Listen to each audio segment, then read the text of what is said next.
shouldn't have been a red card. And coming from me personally, that's never a red card. In this game, that is never a red card challenge. And by the way, the referee on the field who actually saw the challenge, witnessed the challenge, did not even deem it a yellow card offense. So for VAR to intervene, for me, they're re-refereeing. It's never a red card. We never want to see that play be issued a red card in general. So in the end, justice wins. Yeah, Chuck, it shows how big news is when you're either coming from the Cape or wherever you're coming from. I know that to get you to come on air to talk about this just shows the importance of it. But just coming off the 250th anniversary of the United States of America, 4th of July, this could be a potential national holiday, the 5th of July. That's how big this ruling is. For you on the pitch, Chuck, how significant and how does this change things for the U.S. men's national team in attack against the Belgium side that they can be gotten at, and defensively, they look vulnerable? Yeah, I mean, take a look at the U.S. men's national team midfield, for instance. Malik Tillman is up there with the best in the world in this tournament. Christian Pulisic, who hasn't even yet hit gear 5, is still, I'd say, hovering around the potential to be that Christian Pulisic that we all expect him to be in the knockout stages, that defining moment. So it's almost like he's simmering, right? Because he only had 45 minutes. What a start to the first 45 minutes of this World Cup against Paraguay. The calf issue, he's out a game and a half. He comes back. Now it feels like he's warming up. So I couldn't have been more proud of his performance in the second half, especially when they went down a man against Bosnia. It showed real maturity. It showed real leadership. So I was thrilled with Christian in that instance. Tyler Adams has been phenomenal from minute 1 to this match heading up against Belgium. I absolutely love everything he's done for the U.S. men's national team, setting the tone, covering all the cracks. If there have been some leaks in some of these performances, Tyler Adams cleans everything up. Just a phenomenal player. And then Weston McKennie, what can't we say about him? He's played every single match for the U.S. men's national team in this World Cup, box to box, in terms of line-breaking passes, up there with the best in this tournament. So I'm thrilled. But when you're talking about the 9, they're even Ricardo Pepi just doesn't come close to what Balogun gives you when we're talking about peak Balogun. We're talking about a number 9 full of confidence. He shows his verticality, his belief in the final third, being able to play in tight spaces within and out of the box. I've just been thrilled with his progress as a true striker this year. And when you're talking about his understanding of the teammates and their tendencies, now the team knows how to get the most out of him and vice versa. He understands the player's tendencies and which player is going to serve it, how they're going to serve it, which spaces to get into. So that's a massive, massive difference when you're talking about a guy who can really finish when you need him to get on to the next round. So Lahoud, you're spot on when you're talking about a player that there is no plan B really without Balogun. You need him at the tip of the spear when you're talking about progressing into the next round. Charlie, speaking of the next round, I want to put you on the spot and ask you a question. Without Balogun, did you have the US going through? And now with Balogun, how much does that change things? Would you have them going through now, and would you have before without him? Poppy, great question. I had the U.S. beating Belgium without Balogun.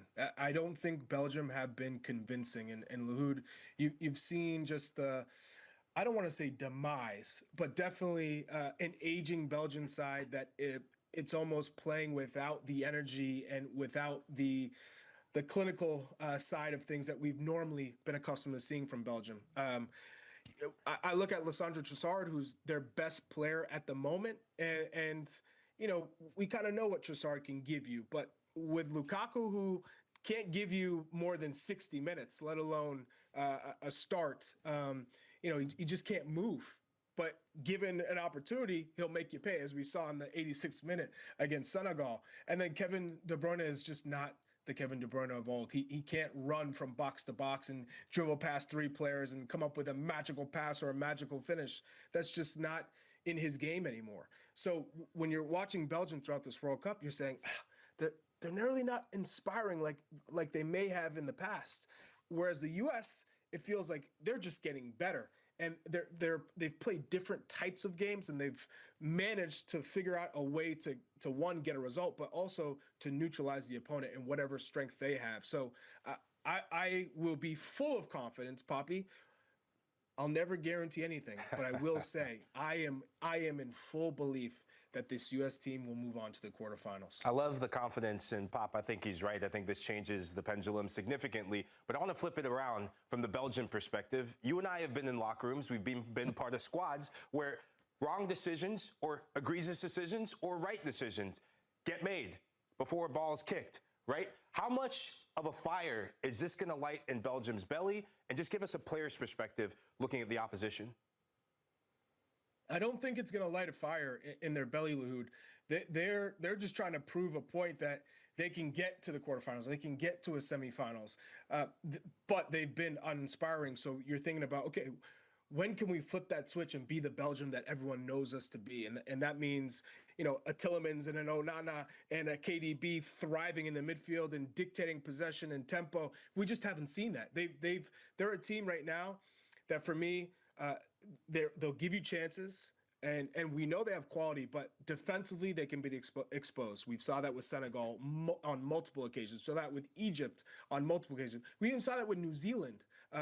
And so when I look at this team with Belgium, sure, they'll have a point to prove. Sure, these are a lot of these guys' last chance at playing in a World Cup, so you obviously want to go out on a positive. But when you know that the U.S. is getting their difference maker back, it gives the U.S. an emotional boost, and it also puts Belgium in a weird position because they're saying, oh, well, the focus goes from let's just do our thing to why do they get that advantage? Why does Balogun get to come back in? He got a red card. He shouldn't be allowed to play, regardless if they think it's right or wrong. So now you're forcing Belgium to start asking these questions, and it's a distraction rather than something that you can rally against and get. Hey, it's FIFA against the world. It's everyone against Belgium. Let's use that mentality. So if anything, Rudy Garcia, the manager, has to be a little bit better with his decision making, has to get these guys playing on the front foot and not so much sitting back and defending and looking to counter, because that may have worked against Senegal and just, let's say, in the last 10 minutes of the game, because Senegal botched their tactics and should have kept the pressure on Belgium. I think when you're looking at Mauricio Pochettino and how he has motivated these guys, how he has pushed these guys to go beyond what they thought they were maybe capable of, I think they're going to continue to put the pressure on Belgium, and they're not going to revert just to defending and trying to protect the lead and allow Belgium to enter into the final third and serve balls in the box for Lukaku. Chuck, I hope so. Love it. And guess what? I cannot wait to see you on match day, because we are heading to Tennessee, everybody, to Nashville. Make sure you join the Call It What You Want boys and myself. We will be there in Nashville, ready for kickoff. All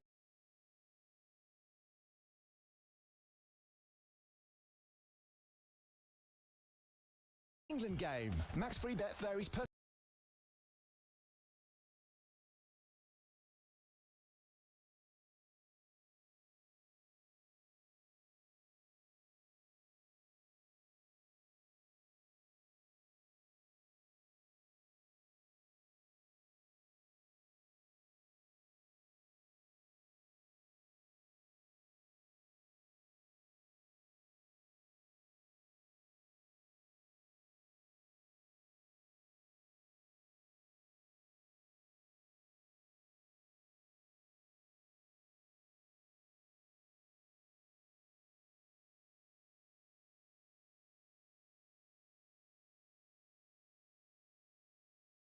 time, the women weren't able to compete in the 70s and 80s. Well, you can have the 70s and 80s back, because that was when the game was bankrupt. It was full of hooliganism. No one wanted to be involved with it. I'm not against it, as long as it's seeded in merit. And I think Emma herself spoke once upon a time about she wasn't going to manage a certain club at a certain level. I do not, with respect, see a female manager of a side like Manchester United or an elite side anytime soon, and that's not because I'm resistant to it.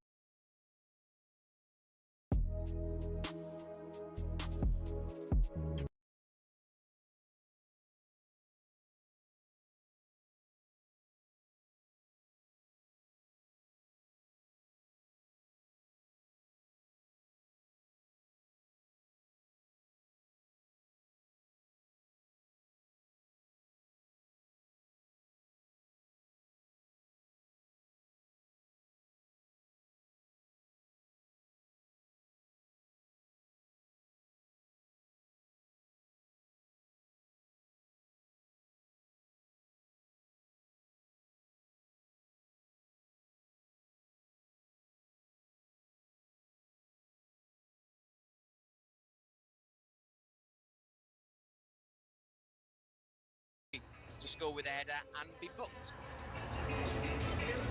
Any Vinicius Junior could score?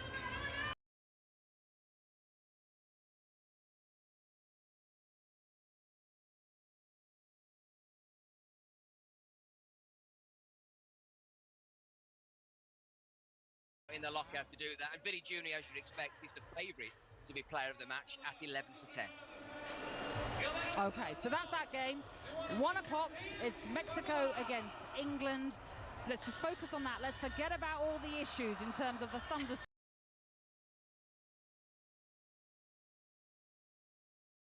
How? What's the odds on England to come away with victory at an Azteca Stadium where Mexico have a great record? Yeah, I mean they do, Natalie, but you know, as many people have pointed out, the quality of the opposition, I don't think in that 89 games you could probably question it. I mean, there's been no Argentina, no Brazil, no Brentford, so you know they haven't played the strongest teams, have they? But Mexico, true. Yeah. Mexico we've seen a little bit of money for them, so they are 2-1 now to win in 90 minutes. But England are the favourites, currently around the 6-4 mark. We're expecting a low-scoring one in this one, so it's 4-7 under 2.5 goals. I know there's a few question marks over England defence, but I think Jordan Pickford has probably been questioned a few times. Those of you who like the XG, he is actually the 46th goalkeeper out of 52 used in the World Cup. In the XG conceded, he's -2. So there's only the Qatar keeper, Uzbekistan, and the New Zealand keeper really underneath him. So he's had a bit of a bang average tournament so far, but hopefully he does the business and he's... All right, well, listen, Steve, enjoy it all. Thank you very much for being with us. That was Steve Freeth then from Bet365. Whatever the moment, it's never ordinary at Bet365. 18 and over, gambleaware.org. On the ball, on Talk Sport with Bet365. Get your money back in free bets if your bet builder doesn't come in.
are always lowering prices with Nectar and matching prices with Aldi.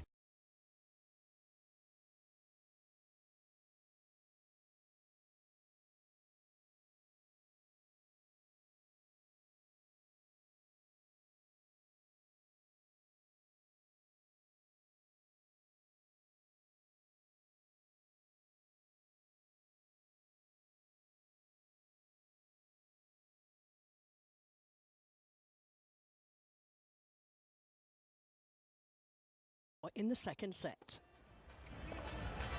Lisa, thank you very, very much. Let's get back onto the news we spoke about a little bit earlier on, which is that Folarin Balogun will be allowed to play for the US against Belgium on Tuesday in the morning. That's a 1 o'clock kickoff. That, of course, after FIFA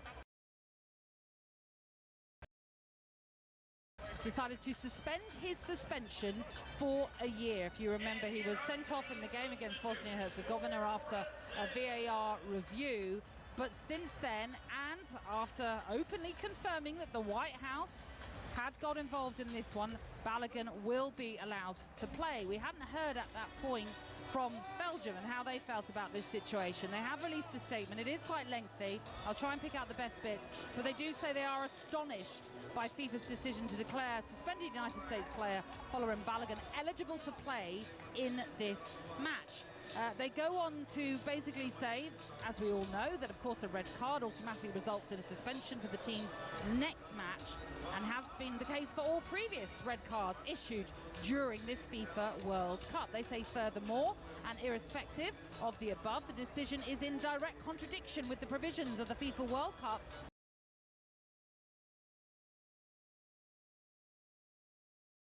2026 competition regulations as set out in Article 10.5, which says if a player or team official is sent off as a result of a direct or indirect red card, they will automatically be suspended from the team's subsequent match. In addition, further sanctions may be imposed. They say in order to safeguard the legitimate rights of all participating teams and to protect the fundamental principles of fair play in our sport, both at this FIFA World Cup and at future editions of the tournament, the RBFA, the Belgium FA, is investigating all potential options. And Mark McGee, this is furthermore the can of worms we were talking about that has been opened now that FIFA have made this decision to allow Balogun to play against Belgium. Yeah, well, I think we are unanimous in our objections to this decision.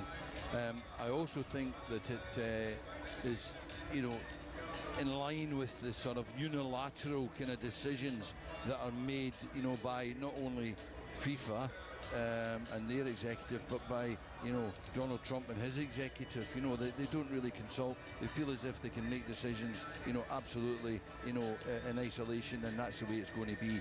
I think it's going to be different this time. There's going to be a huge uproar about this from all the other teams, from all the other nations, and from all the other managers. Now, for me, there's a simple solution.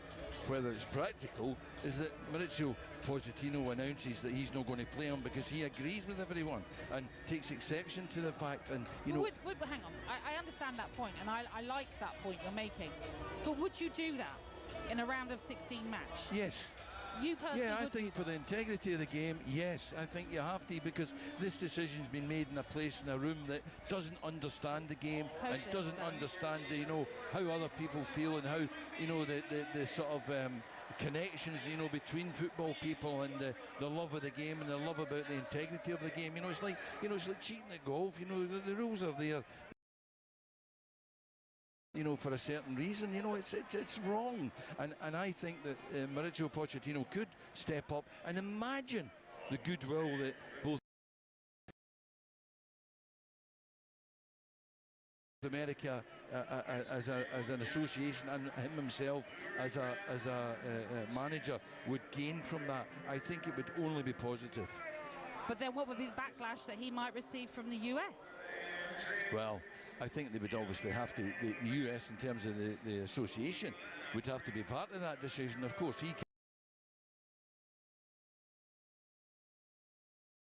can't make it any more a unilateral decision than the others should be, that are making those sort of decisions. So, he would have to consult. But I think as an association, they should be saying, wait a minute here, this is not right. This is going to put us in a bad light. Imagine they go on and win the World Cup. And he scores in this round and he scores in the final. How does that leave him? We'll walk away from here absolutely sickened, by an outcome like that, and it's not impossible if it's unlikely. From that game, who are still bitter. Of course. As much as I understand that thinking, even if they were to win the World Cup and Balogun scores in that World Cup. So we will make peace with the stadium now. That's the plan. Mexico adores this team. 4 wins from 4 and no goals conceded. They've generated a special atmosphere and embraced the pressure as hosts. The threat of thunderstorms that had led to an earlier kickoff being discussed has relented, but there is no atmosphere like the Azteca. And now for England to deliver a statement World Cup performance.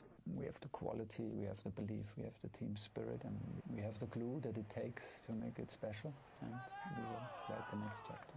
It feels like this could be one of the best victories by an English team on foreign soil in a World Cup, were it to happen. Yeah, it could be, and we're going for that. I felt this before the tournament, like if we reach this kind of point, if Mexico comes, this can be really the moment after the game where you feel that, we're on our way. What a setting and what a city for England to be playing in. And yes, the fans were outside the England Stadium last night setting off fireworks.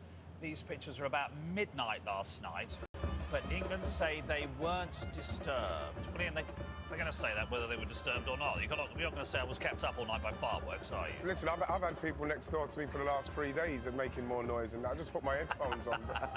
It's the kind of thing where, you have to expect that. Yeah. Surely you have to expect that. I think that I'm more excited about the fact that it is Mexico, in Mexico City, a team that have got unbelievable record there. But when you look at it, they've played, I think, 2 teams in the top 20. I think that was America and Costa Rica. We've got better players. This is about game management. I'm not even worried about selection. It's about game management and how we approach this game. Are we going to try and play out at the back when we know that they are going to come at us and then get that crowd on us? So it's about game management. I'm really excited about the game because, like Thomas Tuchel said there, as we get past this one, it's a big one to get over, I think. What about, I really want to ask you about atmosphere, because you two played that famous match against Galatasaray, Welcome to Hell. When does that home advantage become a disadvantage, if it can? Oh, that's what you want to turn it into. Yeah. I actually remember our manager saying quite regularly, are you really going to let an atmosphere beat you? Are you going to come off at the end of the game and think that an atmosphere, the hostility of a crowd is going to basically take away what you need in a football match? So I've got no sympathy for England in respect of the actual atmosphere, but a little bit with the conditions, because I do think that will be a factor, but they have to manage it, they have to use their experience. But I think Jordan Henderson summed it up in the press conference that he did yesterday, where he said this is one of the great experiences that you could have in a life. To play at Wembley, the Maracanã, the sort of Azteca, they are like monuments in football terms. So what a game they've got to look forward to. This is the little boys playing in the backyard or on the local park, isn't it? You're pretending you're playing in a game like this. Well, you're always up against it when you go away from home. Anyway, there's obviously a home advantage to the teams involved. But I would try and put a spin on it if I was in that England camp and saying, what if we score first? You have to get through the first 10, 15, 20 minutes. It's survival mode, obviously. But if we score a goal with our fans, lose it with them a little bit, we look at their past record as checkered in terms of the opposition they've played. If you can keep the ball, game management, the manager just said it there, and show your quality. So, there is distractions, of course. Put that to the side, focus on the game, and again, they have more than enough to get a result, England. Gary, have done well not to mention right-backs up till now, but we're going to have to, because Quinones coming off that left is their most attacking threat, and he's proved it in this World Cup. So Thomas Tuchel has to get this right. We're assuming Reece James is not fit enough to start. I don't think he can be. No, he's not trained yesterday. Obviously, Livramento's gone. Reece James is injured, so we're now into 3rd and 4th right-backs, and they're going to have to deal with this. That's why there's lots of speculation. Quinones, who basically is the top scorer in the Saudi League ahead of Tony and Ronaldo, he's their main threat, and that means that Konza, is being speculated to play on that right-hand side and play almost like 3 centre-backs, and that's the strength of the Mexican team down that left-hand side, so we're going to have to deal with that. But the big question mark in this game for England is, can that back four handle the Mexican attack? If we do that, we win the match. But if you were right back, and there's talk about them, they're strong, surely would you, if you're right back, you'd embrace that. Bring it on. You'd embrace that. That's what the World Cup's about. Whether it be Konza, whoever plays there, saying he's your best player, you go, Yeah. Yeah. Bring it on. That's what you'd want. That's what the you World want Cup's to do. about. Exactly right. You want to shut him down. And kick on. Also, it's not Vinicius Junior that they're going to have to play on Saturday, by the way, or who else they're going to play in this tournament off the left-hand side of France with Doué and Barkley. So there's better players coming for that right back, whoever's playing for England today. This could be a good warm-up for them. Absolutely, got to get it through first. Well, New York was red, white and blue yesterday for the July the 4th celebrations. It's more Norwegian red, white and blue with a very prominent yellow hue over in New Jersey. Kick-off in around 15 minutes' time. And there's £25,000 up for grabs with ITV7 football today. Easy to enter. You can download the ITV7 app or go to itv.com/ITV7 and answer 7 questions. Entries are free. You must be 18 or over to enter. The app is available on iOS and Android devices. You can only enter once per match and entries close at kickoff.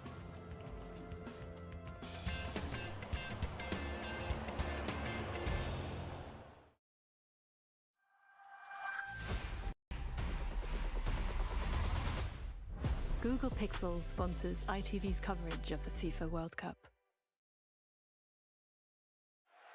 You going back home for the games? Oh, I wish.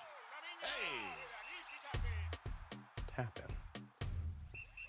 Tap in.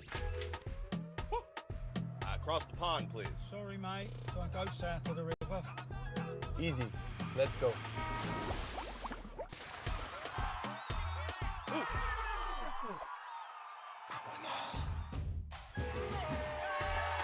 Everything's a tap-in with Visa. AWS AI is transforming businesses everywhere. It's bringing fans inside every swing at the PGA Tour. It's how Siemens helps automakers build smart cars. And it personalizes every trip with Booking.com. How will AI revolutionize your business? AWS AI is how.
Any chance of winning this World Cup when it comes up against serious opposition? What makes this remarkable is how differently you two see it. Well, I think if you're English, you're going to see it with emotion as well. And I don't have any emotion in this. Like the only person on the whole team that I played with and know is Harry Kane. I want him to do well, and he is doing well, and he's scoring loads of goals. But I don't want him to do well so much. But Simon's assessment. It's not just emotional, Brad. No, it's kind of on the money, isn't it? Well, his assessment is his assessment. It's his opinion, and he's right about a lot of the Do you not think there feels things. an awful lot more wrong than right about this England side? No, see, that's where we're going to differ. I don't think. I think defensively, and especially the right back, I think they're having a hard time.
of dogs, so that's good. That makes everyone happy.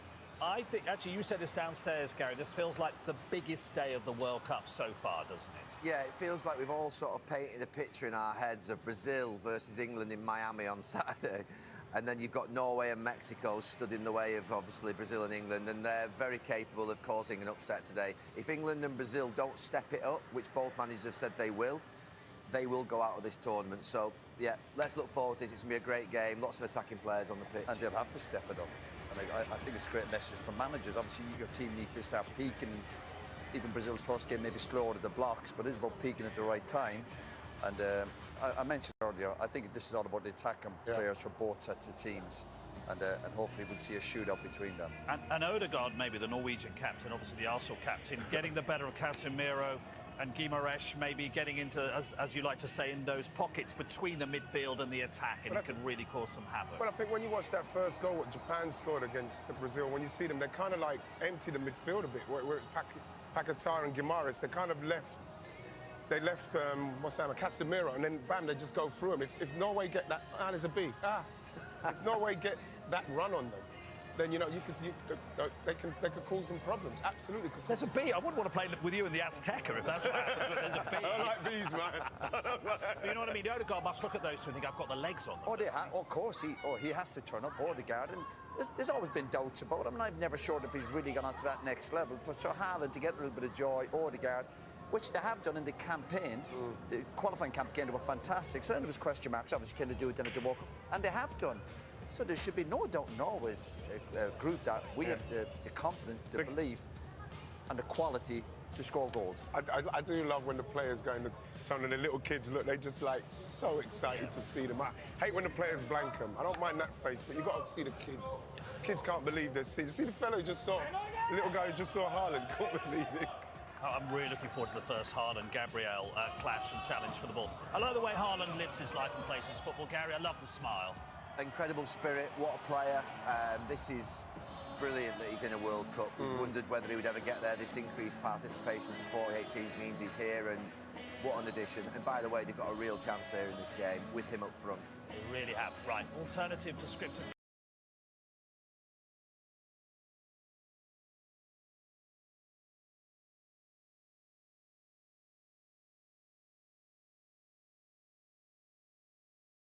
Commentary is available. That's with Joe Burns in the stadium for us. This should be an absolute cracker. Lee Dixon and Sam Matterface.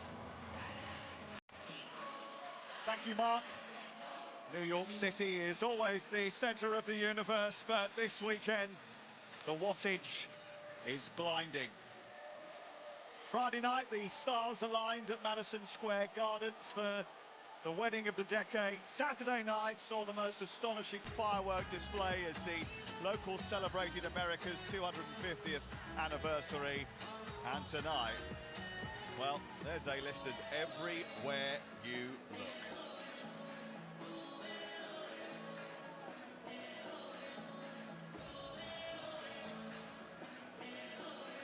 It is the World Cup round of 16. The Samba flair of Brazil, the Viking force of Norway. It's Vinicius Junior, it's Erling Haaland. The backup cast includes Neymar, Odegaard, Martinelli, Gabriel, and of course, Carlo Ancelotti.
advantage of that for sure.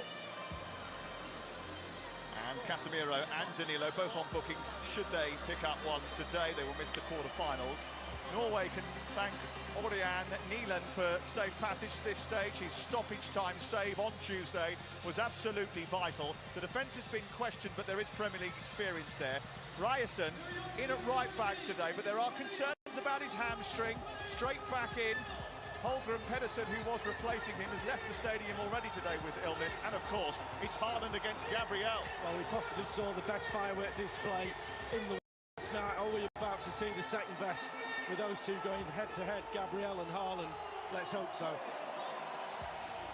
Carlo Ancelotti switched the Bernabeu for Brazil, and he has tackled his task with trademark cool and calm. Behind against Morocco and Japan, but comebacks in both. Ståle Solbakken got rather excitable after the win over d'Ivoire in the dressing room. A video that was later posted on the national team's own Instagram. The Norway boss said straight into the camera, "Carlo Ancelotti, we're coming for you."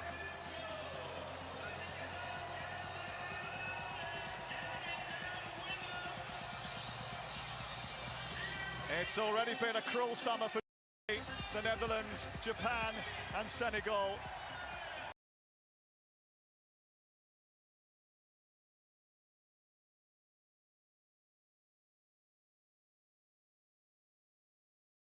Between the Seleção and a quarter-final. No safety net, no second chances, and Lee Dixon, the favourites quite simply are Brazil, but think differently. How do they cause an upset? Yeah, well, we know what Norway are all about. They've got an energy about them, they've got an organisation, and got possibly one of the best strikers, if not the best striker, most potent one in world football in Haaland. So utilise him, get the support to him, and try and force themselves into that midfield area that has been questioned at times without the ball, Brazil. And obviously with Casemiro in there, and Guimaraes and Martinelli came on and played the Paquetá role, and it looks like he's set up for that now as well. So the nuance of having Martinelli in there is something that Norway will have to get used to, but he's not used to playing there. We expect there to be an edge, maybe not quite Paraguay, France, but fiercely competitive. And as I've already mentioned, one or two have to be a little bit careful. Norway's Antonio Nusu scored a terrific goal in that game against Côte d'Ivoire. He's also walking a bit of a disciplinary tightrope. Alexander Sorloth, not successful in the Premier League, but has been pretty potent in Spain.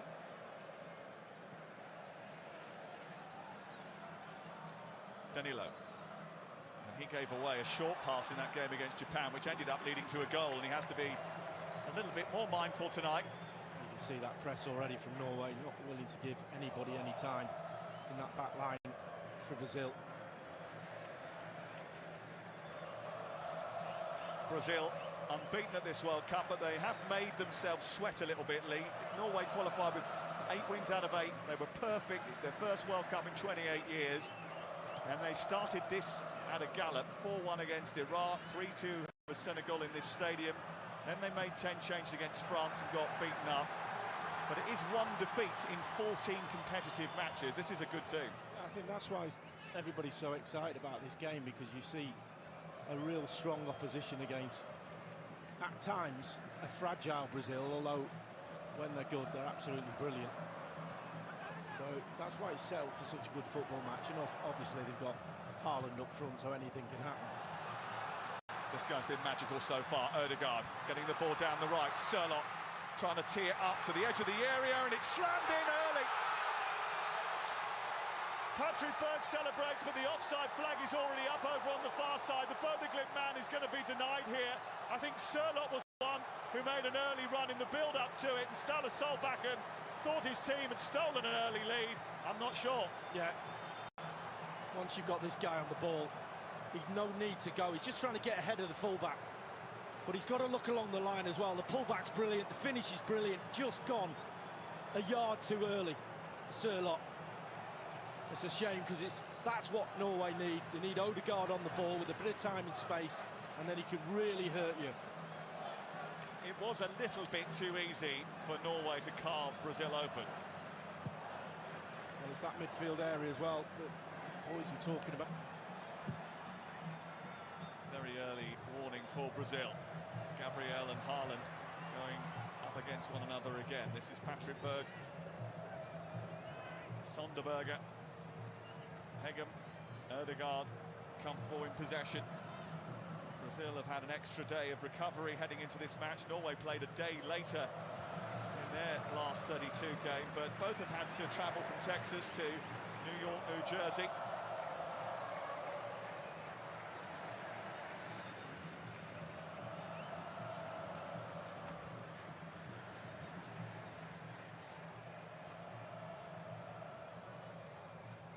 Muller-Warfa.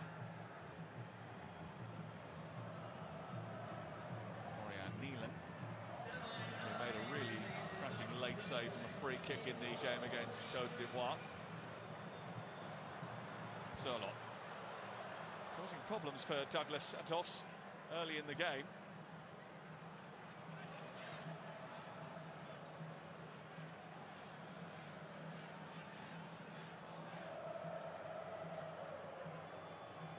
Nusa. Odegaard again picking it up in a dangerous area. This is Sonderberger. Reierson. Sørloth. His cross stopped and it's out for a Norwegian corner. That was another one. Odegaard gets the ball. The next one to come out to him is Casemiro, but he's too slow, too late, and he just flicks it off inside to Berger. And that space again in midfield has opened up. That's definitely an area that they've already exploited, Norway. He played a little over 5 minutes, but Martin Odegaard is rather enjoying the opening exchanges. Haaland being watched carefully here by Ryan. Referee thinking that that was just a little bit too close for comfort. Those two having a debriefing from the USA international ref. One of my favourite chaps. Here we go. Don't do that again. Neither of them listening. He has been in staggering form, Haaland, as well. 5 scored in the tournament, 13 straight internationals in which he has scored for Norway.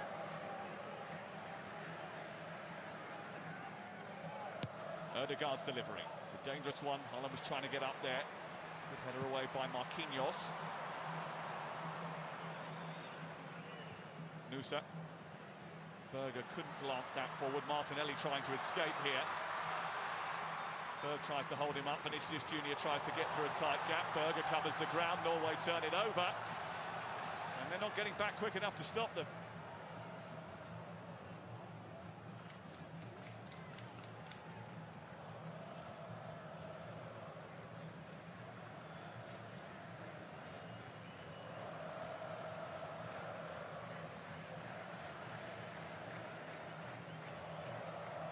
Norway won the only other World Cup meeting between these two in Marseille 28 years ago. That night, Bebeto put the holders ahead. Tore-Andre Flo, remember him, levelled.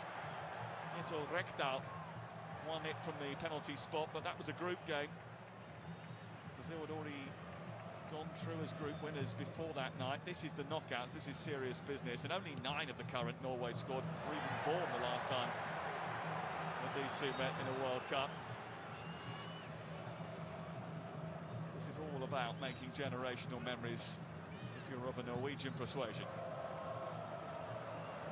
Setting their 4-5-1 without the ball. Norway tight line in between the back 4 and the midfield. Just trying to keep Brazil in front of them. Martinelli playing in this adapted position where he's asked to drop a little bit deeper and try and link the play. Casemiro, Bruno Guimaraes. Ryan, Bruno Guimaraes again, neat turn. Martinelli stops it, tries to tease it forward. Hagen wasn't allowing him to go any further.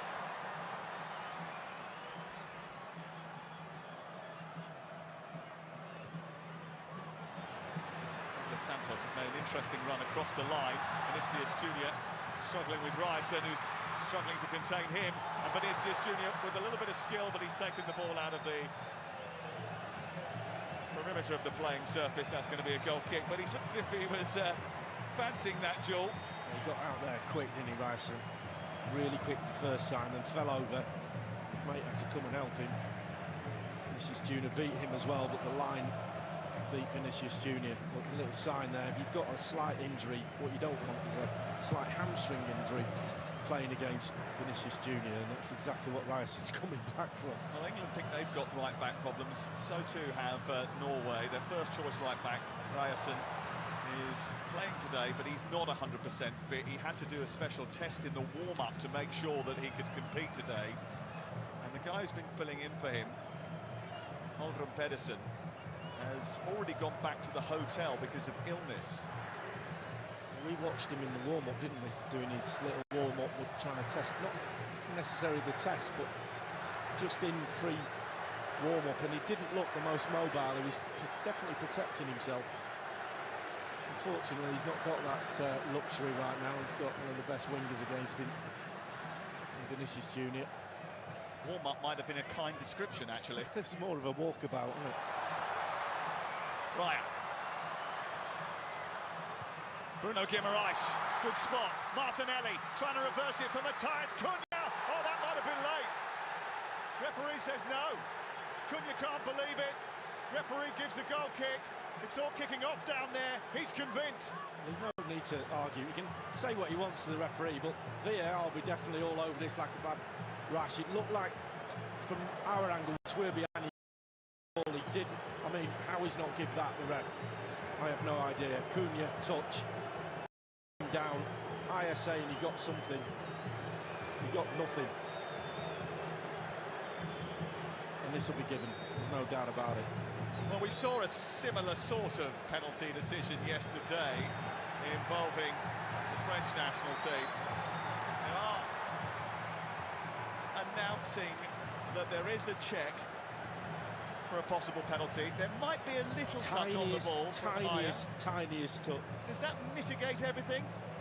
Well, in my day it did. You got anything on the ball, you could... Let's ask Christina, shall we? Yeah, Christina Unkel is our referee analyst, and she's back in our studio in Brooklyn. What was your view on first glance? Yeah, the critical decision is whether or not there was touch. There is an angle that's from the referee's perspective that shows the slightest of potential touch. Here we see the referee going to the monitor. So the snickometer will also be very helpful.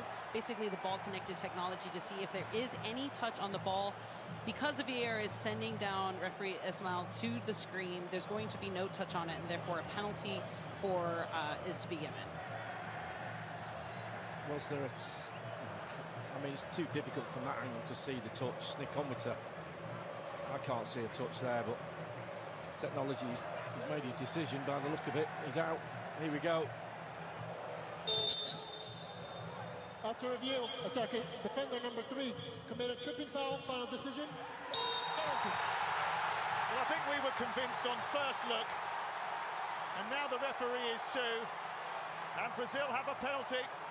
Well, you have to say that is the right decision because he's got nothing as far as we can see. Snickometer obviously agrees with that. Anything on the ball. Aya was adamant he got something on it.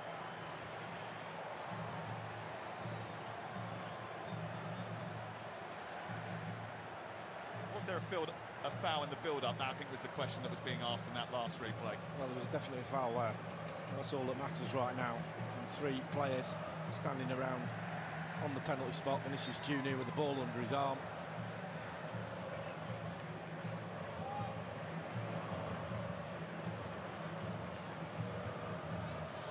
Well, they've got a series of penalty takers. The candidates are far and wide. It may well be that Vinicius has it in his hands, but Bruno Guimaraes is going to be the one to take it. A man who scores penalties regularly for Newcastle United, his club side, and he has the opportunity here to open the scoring. He's been the assist king up until this point for Brazil at this World Cup. Can he get his name on the score sheet? Bruno Guimaraes. against Ørjan Nyland. And it's saved by the Norwegian goalkeeper. The stutter from Bruno Guimaraes. The goalkeeper gambled, he waited, and in the end, it wasn't a great penalty from the Newcastle United captain. Well, when you do the stutter and you get to the ball and you wait for the keeper to move and he hasn't moved, you've got to pick a side, you've got to have somewhere to go anyway. And on that occasion, he chose wrong, the goalkeeper chose right. Really good goalkeeping from Nyland. Big chance for Brazil. You might say against the run of play, it doesn't matter for them. It was a definite penalty. And the Norwegian fans in front of us are enjoying every moment of this. Well, that's the fourth penalty that Bruno has taken. He scored the other three.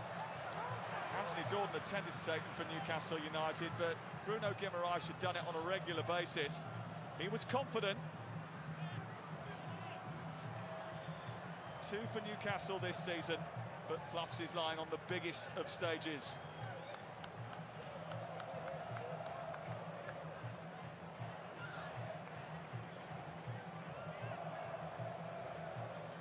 That's what the stutter does. You're just waiting for the keeper to commit himself and then you just roll it in the other corner. But I've done that myself. I've got to the ball, waiting for the keeper to move, and they've not moved when it's panic stations. You never did a stutter run up though, did you? No, I just waited for the keeper, slow run up, wait for the keeper. Did it in the semi-final Cup Winners' Cup against Parma. He didn't move.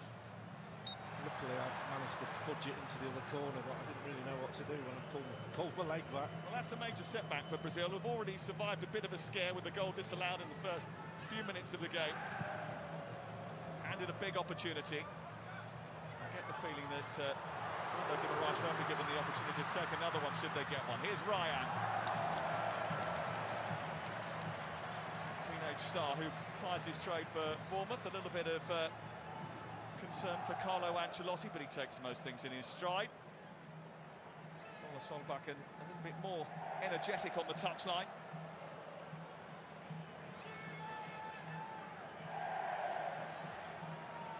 Footballing royalty and Norwegian royalty.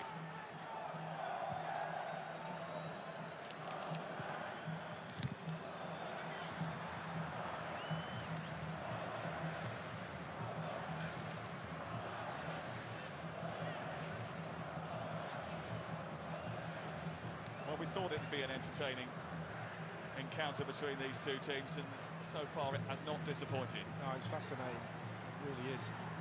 Start by Norway, that getting Odegaard, the 10 in the 10 position, and picking out a few passes on the back foot. Brazil just start to get back into it, and obviously, legitimate penalty, and Ramirez will have nightmares about that one. Sonderberger of Fulham.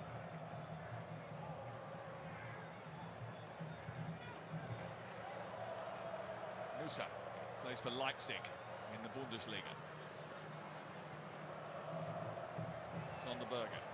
Grayson trying to get up on that right-hand side. Martinelli goes across to him.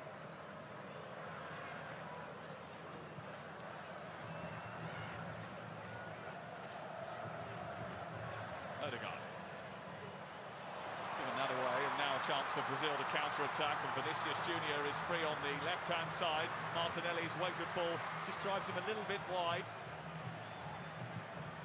Bent in towards the centre, towards Martinelli, and he was so close to connecting with that. What a ball that was. 3v3. Vinicius Junior outside the foot, Martinelli inches away. I think he was anyway, I can't see a thing. There's about 20 Norwegian fans standing right up in front of us. Good tackle by Douglas Santos.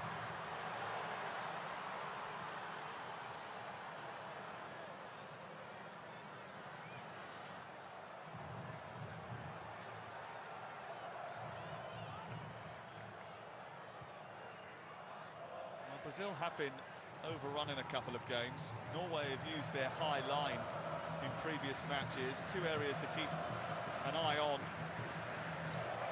Norway have conceded 8 goals in 4 games, although half of those were made when they made all those changes against France.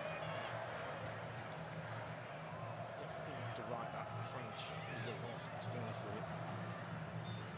Martinelli. Bit of space for Douglas Santos to try and feed the ball into Cunha. He wasn't accurate enough with his pass, and Cunha just pointing that out. Yeah, Odegaard then just clapping his defence, because I think he was a little bit guilty then of just letting Douglas Santos wander behind him into that space. Once you get one of these players with a yellow shirt on in that area, you're in trouble, because they get runners ahead of them.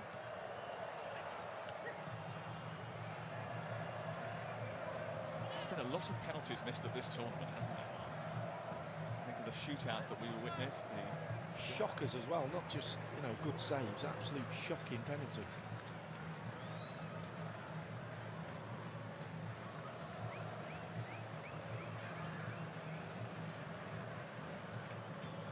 Odegaard.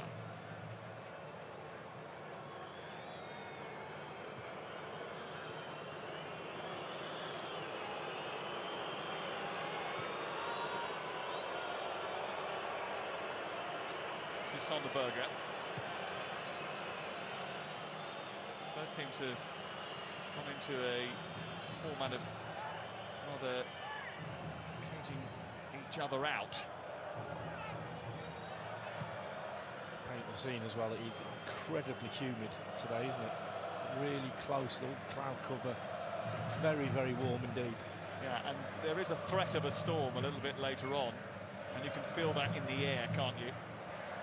That does make it a lot more difficult for the players to maintain the pace which they started the game.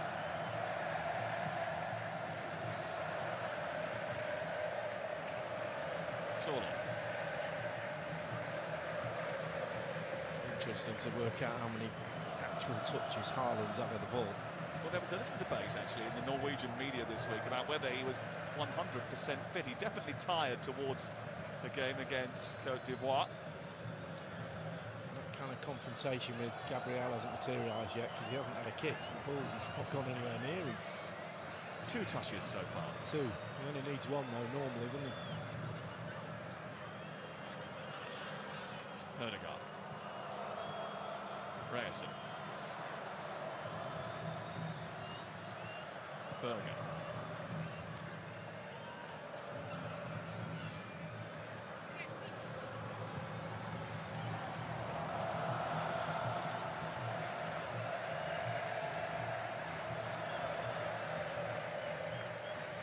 So much speculation in the build-up to the game. Haaland was playing the underdog card for all it was worth. He was publicly talking down Norway's chances, whilst his manager was very much going on the front foot. So obviously, actually the Norwegian TV experts were calling it deliberate mind games to try and put the pressure on Brazil.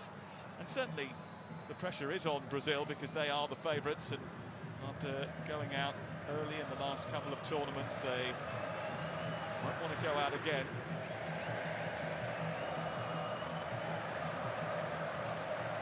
Ancelotti is the man they brought in to revive their fortunes on the world stage. Nusa.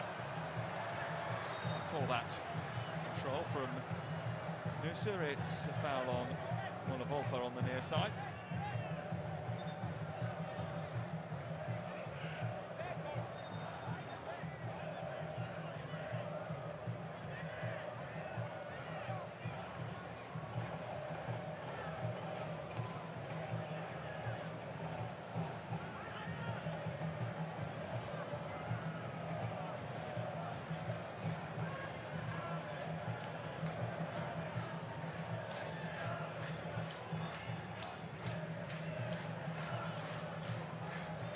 Odegaard standing over this delivery.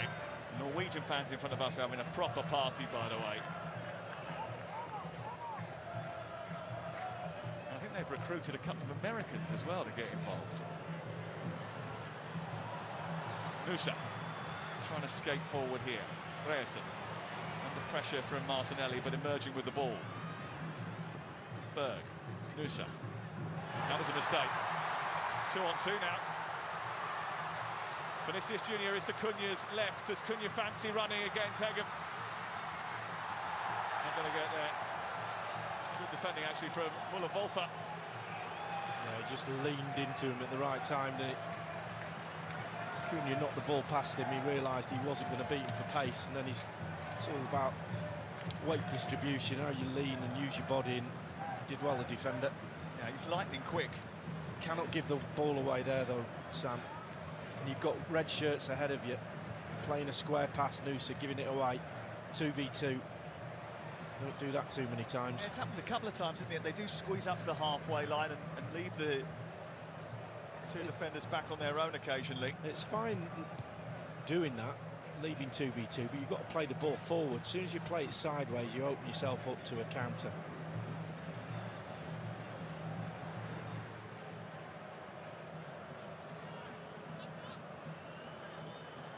Christopher Ayer of Brentford finds Meyerson of Borussia Dortmund.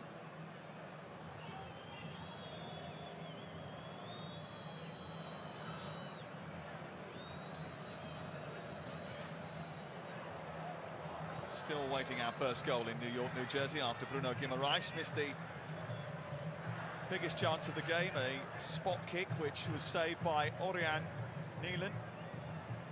It's funny, when the ball goes into an area, you expect the wide player just to look up, maybe feed it round the corner, hit the feet of Haaland.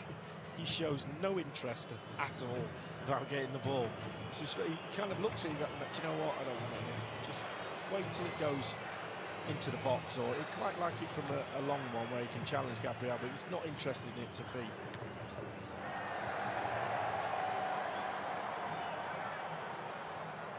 Vinicius Junior has just been drifting a little bit more centrally in the last few minutes.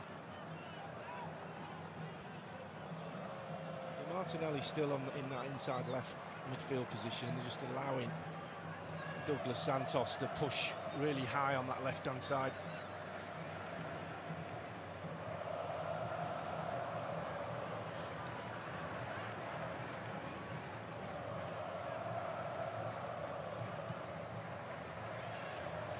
Ryan. Bruno Guimaraes trying to get out of a tight spot. Noosa emerges with the ball and skips between two players and almost turned it over. And that's time for the hydration break. 26 minutes in, a bit later than usual. This is that Wolfer just leaning into him, putting him off balance. Not a foul. It's good defending.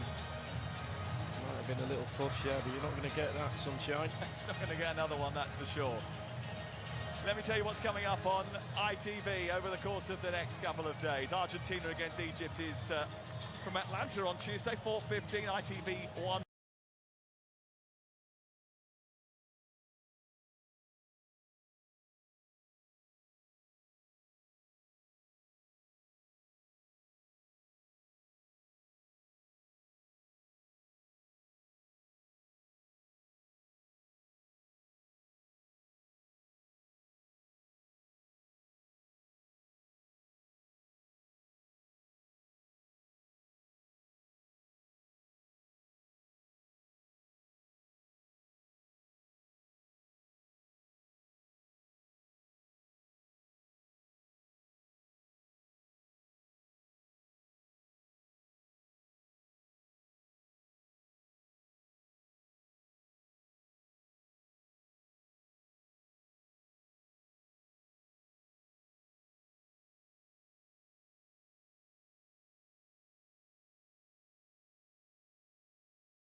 What will each of them be imparting? Well, I think Norway started the game better, there's no doubt about that. There was a high energy to him, there was a press on that back line for Brazil, and they had a bit of joy from it. But then, slowly but surely, Brazil have just got themselves back.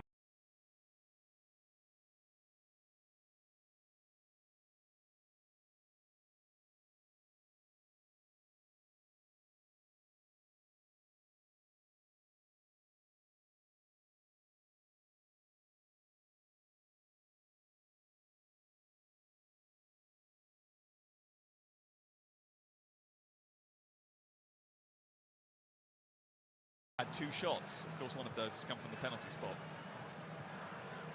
Norway yet to test Alisson in the Brazilian goal away to our left-hand side.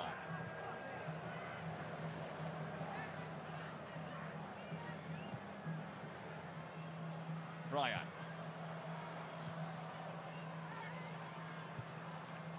Floated in by Danilo. He's looking for Vinicius Junior. Releases Martinelli, who's in behind the defence here. Martinelli! Well, it did take a bobble off the goalkeeper, but it's come back for Danilo, who couldn't strike it. And that was a good Brazilian opportunity.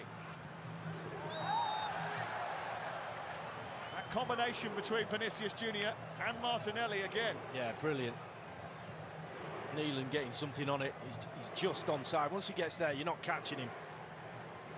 And it's the touch that just sends it away from Guimaraes. Just look at the top of your screen, you're just going to see him come in just there. He's got an absolute tap in, and it's good goalkeeping, getting anything on it there.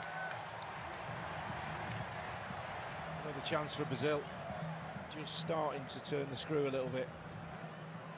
Well, so far, Neeland, who is so integral in that victory over Côte d'Ivoire, has been important for Brazil and Norway once again. Stopping Brazil, helping Norway. Interesting there, no foul given Haaland against Gabriel. Gabriel furious. There was a bit of a wrestling match going on and he lost that one. Asking the referee, and he was just, referees giving the signal of a bit of 6 of one and half a dozen of the other. Well, it is the kind of occasion that requires the Empire state of mind.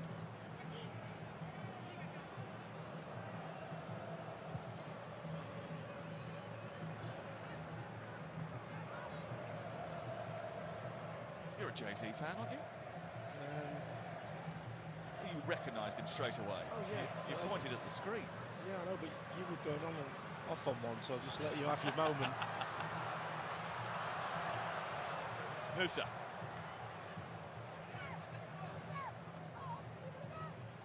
I think he also goes by Beyonce's husband, doesn't he? Ødegaard.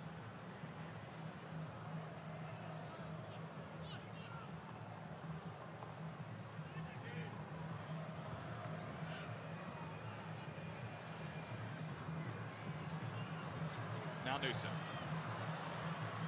It's a good challenge that by Bruno Guimaraes. Good combination play, Cunha linking it well. Excellent from Vinicius Junior. Danilo trying to get up. Didn't quite have the pace to get away from Nusa, but Vinicius Junior is going to try and take on Hegem here. He's just overrun the ball.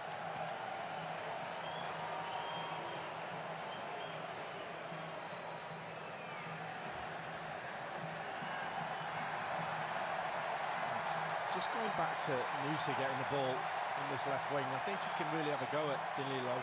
What he's not doing is he's not taking him down the outside once yet. He's cutting in on that right foot, going inside. If he just takes him down the line once, it'll just put a little bit of doubt in his mind. I think he's got him for legs. It's an area to keep your eye on.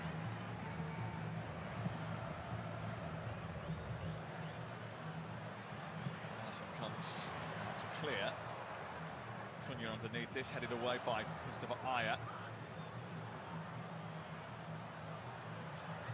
Martinelli.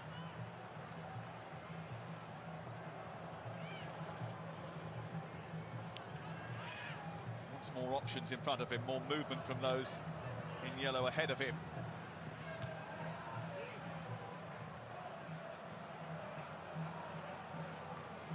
Solo. Good touch by Haaland to try and turn. Still trying to get away from Marquinhos. Sørloth's got space on the far side for Ødegaard. He came infield rather than outside, and Ødegaard is absolutely furious about that. Yeah, he was in loads of space, wasn't he, in that right wing. Brazil look to capitalise at the other end. Ryan, Vinicius Junior, they're queuing up in the middle. Norway stand firm.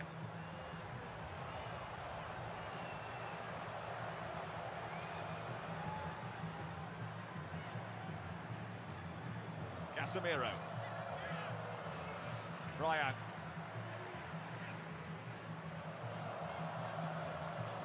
Bruno Guimaraes just trying to thrash that through the box. Bodo Glimt's Patrick Berg manages to stop it before it becomes a problem, and now there might be a problem here for Brazil. Ødegaard's gone outside Sørloth once again. Will he use him this time?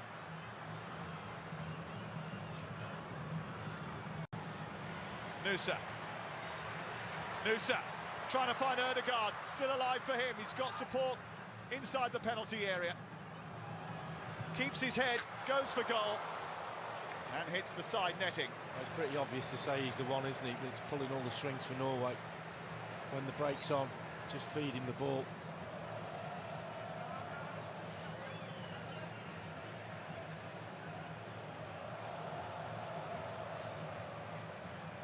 Well, the Arsenal captain is quietly making the World Cup history books. Assists in 3 consecutive World Cup matches, the first man to do that since Dirk Kuyt in 2010. I'm sure his Arsenal teammates, Gabriel Martinelli, will have warned their Brazilian colleagues of his ability to crack open the tightest of defences.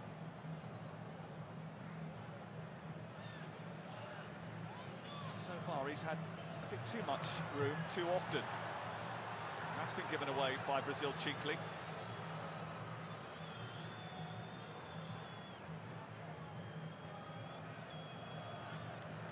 On the burger. What he's really good is that, just wanders in a space and stands still, and Martinelli's not a natural infield midfielder, so he sometimes just doesn't know what's around him, and the other player, Casemiro's dropping a bit deeper. So on that inside right position where Ødegaard likes to play, he's actually getting a load of the ball.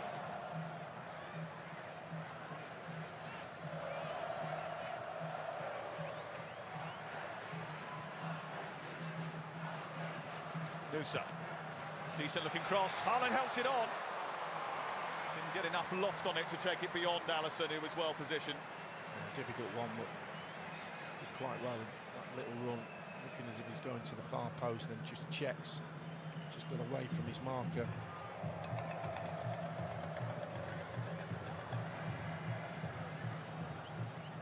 Is that 3 touches now? One when he was having a contest with Gabriel. Oh yeah, 4. Sorry. Those two have got a little bit of history. Gabriel screaming in Haaland's face when he scored, or when Arsenal scored. A big victory against Manchester City. Haaland bouncing the ball off the back of his head. Constant duels and problems between the two of them. Yeah, they don't like each other. I think the boys were talking about respect and all of that. You tend to get the respect when you've retired. I did anyway. Didn't like a lot of the players I played against, but all big mates now. I think they relish it though. Yeah, they do. I think they do, because they know if they get the better of each other, whoever comes out on top. Having said that, it was interesting listening to Gary talk about his record against Arsenal, and I always think he was pretty equal, but the goals suggest not. 6 goals in 8 games. Premier League duels, total 8 meetings. It's over 706 minutes, and it's been full of incident.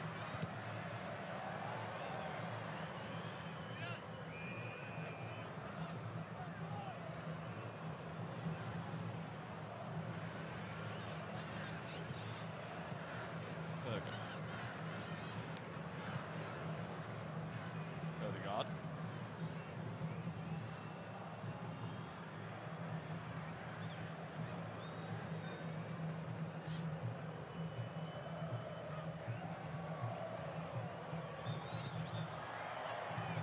Nusa trying to nudge that on to Patrick Berg.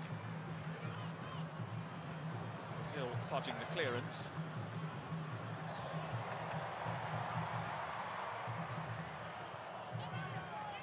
Casemiro. A very difficult first half in the game against Japan, but came roaring back in the second half, got the equalising goal, and ended up being named as the player of the match. I don't know who voted for that, I'll tell you. I was young, I'll never know. Good goal, mind. That one cleared off the line as well.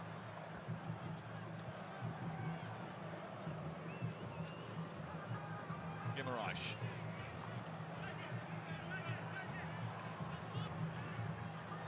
Back to Casemiro. He's going to strike it from distance.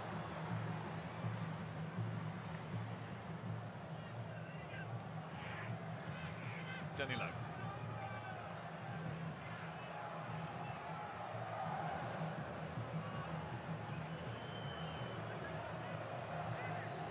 Thing is, as well as you say that Norway have maybe done with possession, etc., they don't look like scoring, do they? Obviously, they've got Haaland up front, so unless he gets into the game, I can't see where the threat's coming from. Given away by Ødegaard, who dawdled on the ball. Vinicius Junior to punish him. Neelan comes to Norway's rescue again. Well, Ødegaard's hand will go right up in the air and say sorry, giving the ball away here is criminal. Vinicius Junior taking it on the outside, and it's another save from Neeland, keeping his side in it. That's 3 now. Vinicius Junior from the quick corner kick, and he's given that away cheaply, but there's no escape route for Norway.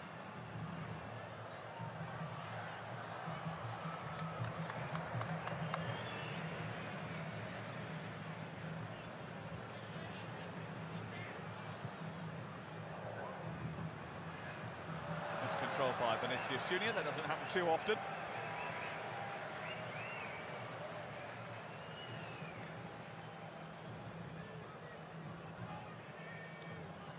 Good positioning. He's had a good World Cup so far, hasn't he? 4 goals before today.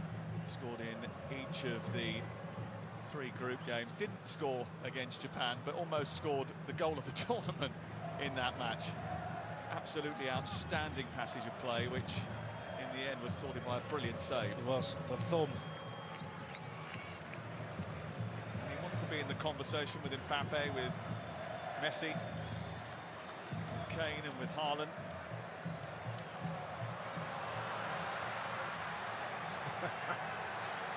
First rule coming together. Gabriel, the more satisfied. Big smile on the face of Big Erling. Be interesting to see what he does if he does score. His celebration, whether it involves Gabriel or not. Sander Berge trying to intervene, almost ran into Heggen. Bit of room for Nusa. And now Haaland feeds it back to Ødegaard. His shot is blocked by Danilo, and it goes out for a corner. Yeah, you feel that when Ødegaard gets the ball there, he's got to go first time, because Danilo's going to close that space down. Can he hit this first time? Just there now, gets a little opportunity, and then the space is gone.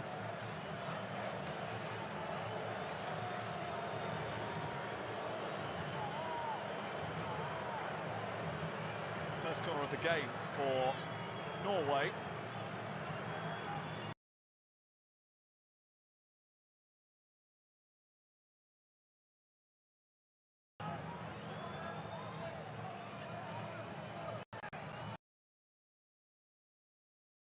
By Cunha.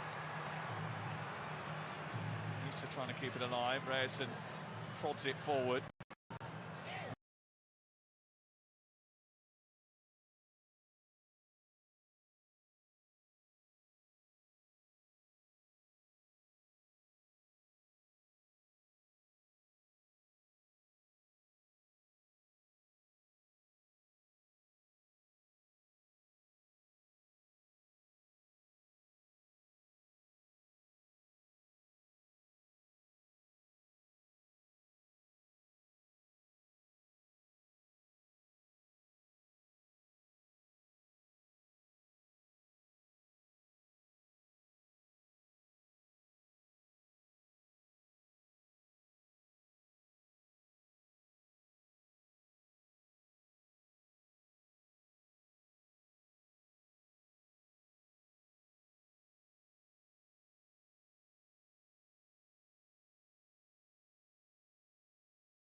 So much atmosphere and noise. There's a real sense of anticipation.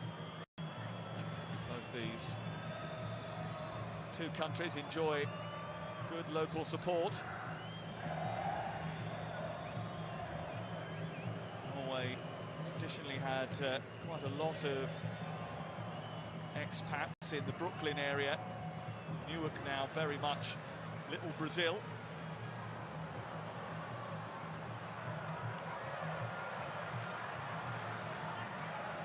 Well, won by Haaland, and out to Ødegaard. Now Sørloth.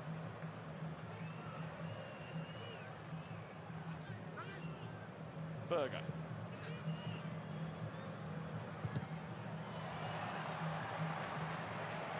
It's a Norwegian throw.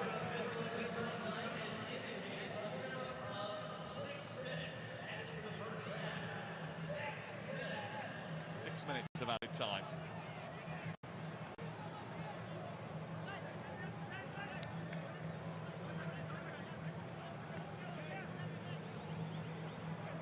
This is going to be a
Ødegaard dropping deep, pulling the strings and trying to open up this Brazilian defence. He's only conceded twice during the tournament, one to Sano in Houston when we were there last Monday. And the other one coming in the Morocco game. Brazil didn't start particularly well in that match, grew into it.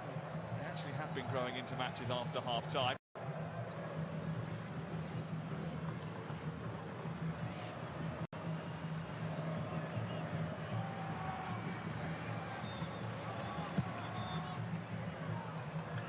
Long kick forward, and Haaland trying to get the better of Gabriel, looking to squeeze through the gap. It's come through to Ødegaard nicely, and Alisson has to save his first one really on the stroke of half-time, and that was a big heavyweight clash between the two main protagonists. Well, that's what he can do to you, cause chaos on the edge of the box. Marquinhos coming over as well and getting involved. He just drops for Ødegaard. That's good goalkeeping, that.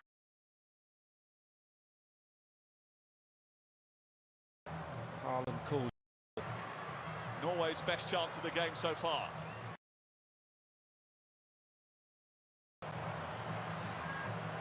Bruno Guimaraes.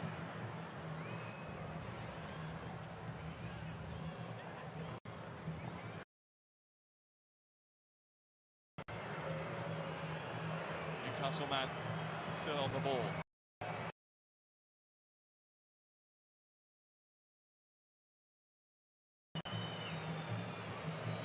Vinicius Junior trying to take on Red.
watch Brazil and the way they operate when they're without the ball. Cunha has to get through a lot of work, doesn't he?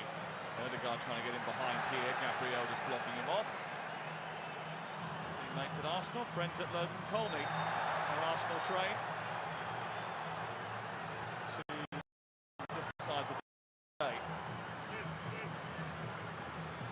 Vinicius Junior. Jensen trying to hold him up. Well, he wanted a free kick there. Christopher Ayer says that there was nothing doing, and so did the American referee. Yeah, for me, it looked exactly that.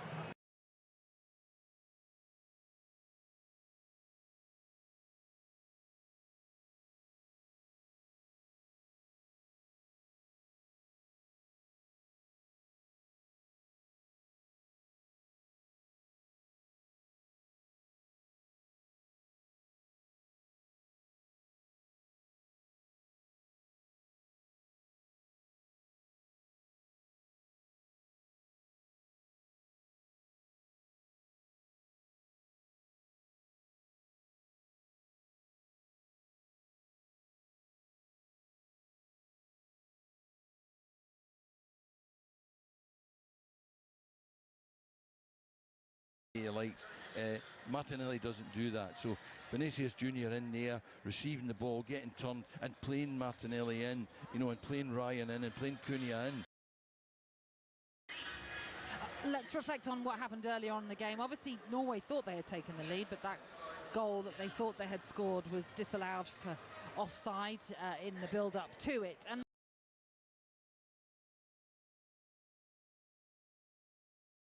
Letting them drag them away for him, coming back to him where he can then go on and maybe beat someone and score a goal. Let's reflect on what happened earlier on in the game. Obviously, Norway thought they had taken the lead, but they have.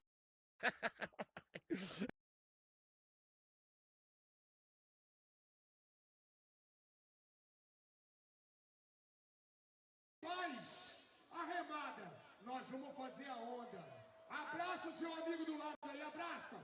Quem não abraça, abraça, abraçou.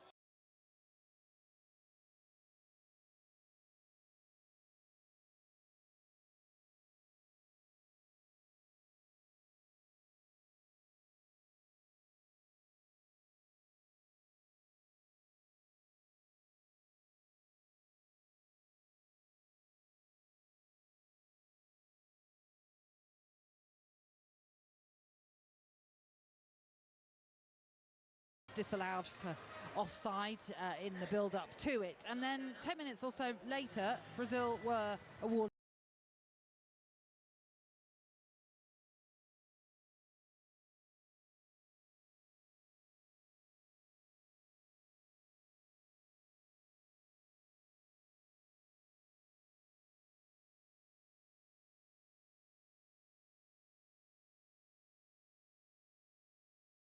Half-time 1-0 up.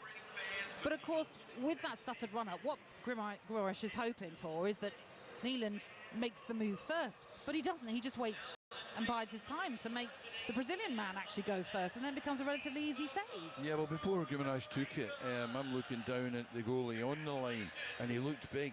You know, I used to have Shaka Hislop, you know, as my goalkeeper when he was at Reading. And Shaka used to stand the goal and you wonder where you could put it because you couldn't see any daylight. And it was like that there. I looked at him and I thought, oh, that's going to be difficult for Grimarish because the optic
Berger, the number 8, out to Ødegaard, right in front of Carlo Ancelotti. Ødegaard darts over the halfway line, plays the ball to the feet of Berg. Berg, the number 6, scampers beyond Casemiro, might open up for the shot, and it did, but he blazed it miles high over the bar, and it sails into the Norway section behind the goal, where it's actually been caught by a fan. Yeah, we saw that at baseball the other day. We don't expect it here. But no, it was a terrible shot, but it opened up for him. He's entitled to shoot, but he's got to do a little bit better in the quality of the shot. It is something like a Brazil home game here. They have packed out all 4 sides of the ground, though there's a relatively sizable Norwegian contingent who are making themselves heard behind the goal to the right-hand side. Pockets of red. Header on by Berg, good header. Well controlled by Schelderup, who pops it back to Berger. Angled ball wide to Ødegaard. On the overlap is Rasen. Ødegaard shaped to cut infield, goes back out wide instead. Very cagey feel to the game at the moment. 0-0. 5 minutes into the second half on TalkSport. Bob, with his first real involvement. Bright lime green boots on. Little nudged pass by Ødegaard. Comes off Casemiro. Those two are used to doing battle in the Premier League, though of course Casemiro no longer at Manchester United. It's a throw on the near side of the field for Norway again. Still waiting for the big chance for Haaland in the game. He's not really had one facing goal, as Rasen wants a free kick in the wing position right in front of the assistant referee, who's got Norway fans directly behind him. Said that it wasn't a foul on Rasen, no free kick. No, I don't think it was. He blocked him off well enough, and Rasen just tried to squeeze a decision out of the referee, but the linesman was right there and wasn't having it. Ball is scooped high up into the sky by Gabriel. Still lots of clouds overhead. Header back by Haaland to the halfway line. Haaland leaping athletically there, and it's collected by Muller-Wolfer. Norway seem in control of the game for the most part, in possession. Again, Brazil happy to invite them on and then break on the counter.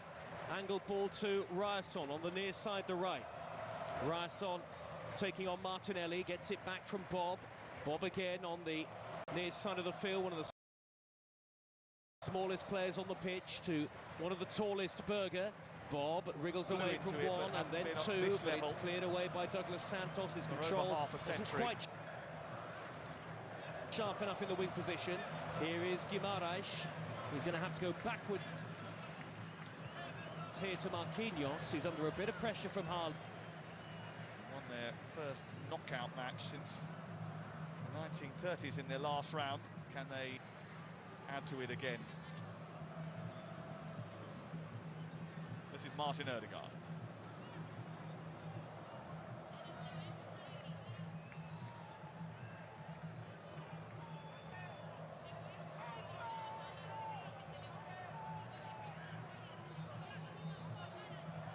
It's almost turned into walking football in the middle third. really wants to close down. No one really wants to bust the gut to make a run. No runs behind at the moment. Haaland just using the signal, just say, calm down, everything's fine. It's up to 30 degrees and the sunshine has come out in this second half, as we mentioned. It's a low cross by Müller-Warfa. It's not going to find Erling Haaland. We did wonder, actually, whether or not in that first half both teams were sort of conserving a little bit of energy for later in the game.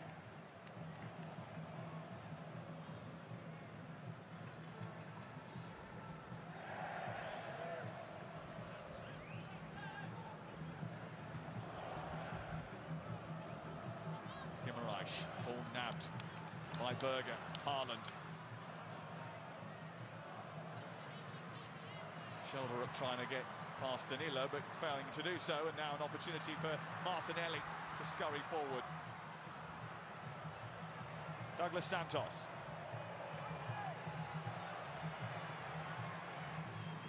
Vinicius Junior. Goes past Ryerson. Still Vinicius Junior. In the end, he took the ball out of play. It doesn't go out for a corner. Initially, the referee pointed for a goal kick, but I think he's changed his mind. Too easy, this. Ryerson not making enough of a challenge. Didn't go out of play. And he's saying it hit Vinicius Junior before he went over the line. Good run from him. Too easy from the defensive point of view to get past him. Cunha to take it.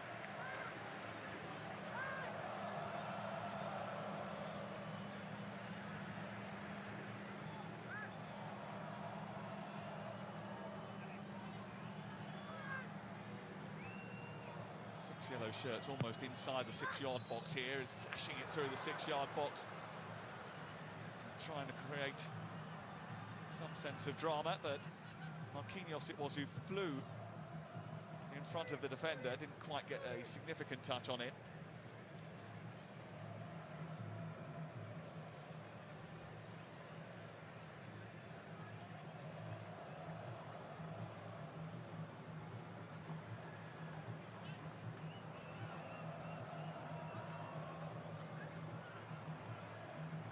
I could play at this pace.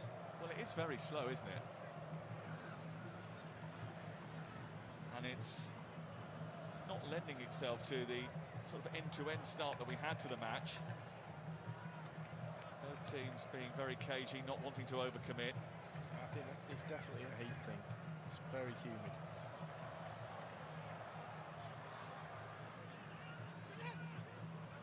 Ryerson.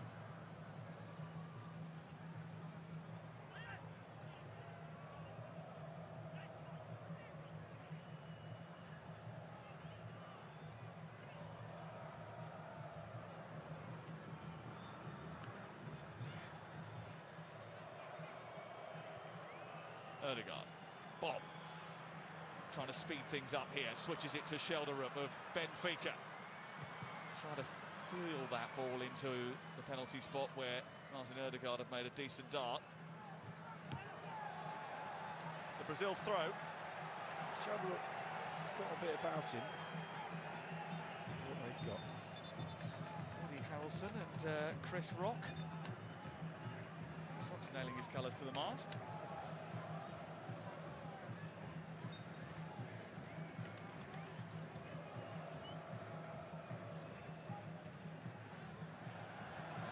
Very sloppy error by Danilo over on the far side, which has gifted a throw-in for Norway.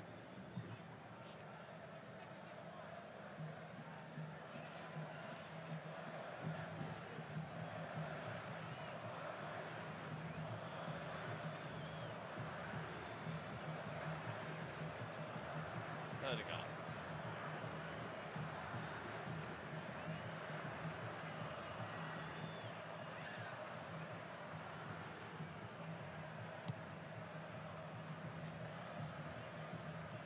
This is Sonderberger.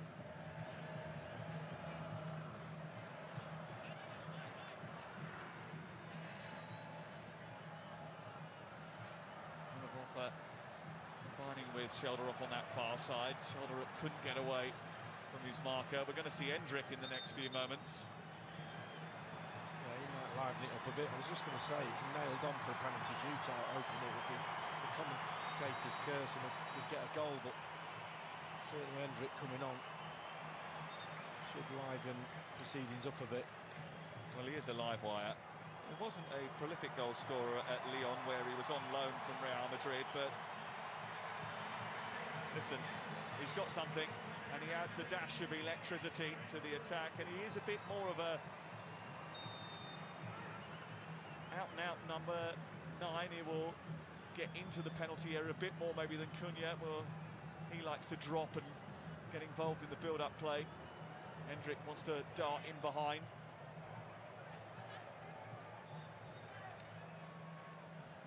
And occasionally we've seen that Norway squeeze up and there might be space in behind that high line. Let's hope so. From a game point of view, we need something to happen in the second half. Chance to escape here for Brazil. He's in. And Hendrick is going in behind that high line. And it's Hendrick to go past the goalkeeper and miss the target. He poked it beyond Neelan, but couldn't find the corner of the net that he so desired. It was almost the immediate impact. Well, he knows it as well. How disappointed is he? Because the break was on. Just look at the run, straight through the middle. Vinicius Junior, brilliant outside of the foot. First touch, second touch is a shocker. The first one, he doesn't quite get it out of his feet, so he thinks he'll have another one. That one had too much on it. Neelan closed it down and he just rushed his finish. Well, he's only 19 years of age, Hendrick, but the whole of Brazil have been asking for his inclusion. Carlo Ancelotti says his time would come. There it was. Exactly that. But it certainly exposes an opportunity for Brazil. We saw when he came on in the last game how direct he is and how central he is. As you said, completely different player than Cunha. He just wants the ball straight down the middle of the pitch. He will make really good runs for you. And that was a great ball from Vinicius Junior. Perfect pace on it for him to just take it on. And it was that first touch maybe was a little bit short, that he felt as if he had to have another one, and then he just ran away from him. Gabriel gets in front of Haaland. Berg. Now on to Bob, who's trying to nudge it beyond the defender. Douglas Santos emerges with the ball. Martinelli.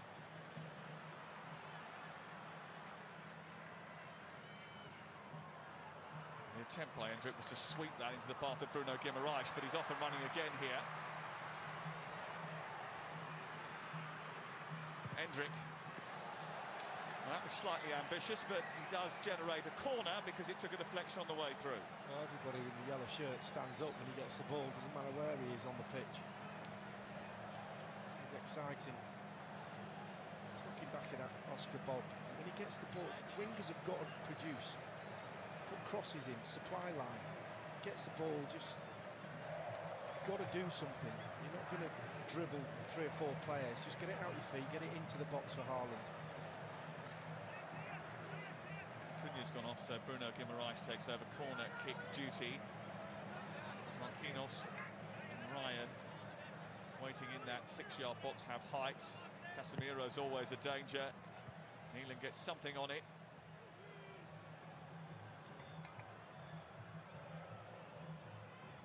Douglas Santos shoveling it forward. Comes to Ryan, edge of the area. He hits it, and it's pushed away by Neelan. Wasn't the most testing of saves, but he had to make it. It was awkward, wasn't it? I'd like to see that again. We're very, very high up in this stand, and sometimes when you're that high up, you can't quite get the feeling of a ball low down on the pitch. It looked like it either hit somebody or it swerved, because he kind of made a meal of it, the keeper. Kept it out. He's made 3 or 4 now really good saves. That one was an awkward one. Carlo Ancelotti, when he was talking yesterday, was talking about this young group that he's got that will be the core of the team in 2030. Ryan and Hendrick certainly part of that, and Vinicius Junior as well. But they want to make an impact at this World Cup. Casemiro. Might be offside here, Ryan. It comes through to Bruno Guimaraes, and Neelan was there again, but the offside flag would have saved Norway anyway. Not that Neelan was to know that. That was was almost Schmeichel, like how he came off the line then. It wasn't needed because of the flag. This ball here, they're saying it's just offside, only just as well. Well done, the linesman. Good save with that left hand. Rice thinks he's got a tap in. Bang. Well, you said you wanted something to happen in this second half, and Hendrick's introduction has certainly been the catalyst for that. Well, I was just going to say, Ryerson better liven himself up because he's Vinicius Junior's showing him a clean pair of heels, but he's just been subbed. Ryerson's just gone off. Frederick Auschnitt, who we were told actually to prepare for because of the issues that Ryerson has been having. Auschnitt has played at right back in this tournament, but only briefly, and nominally Auschnitt is a midfield player, but because Ryerson's fitness is still not 100%, it was always a chance that he would come into the team at some point this afternoon. Well, fresh legs, but as you said, a midfield player playing right back against Vinicius Junior and Martinelli on this left-hand side could be a problem for Norway.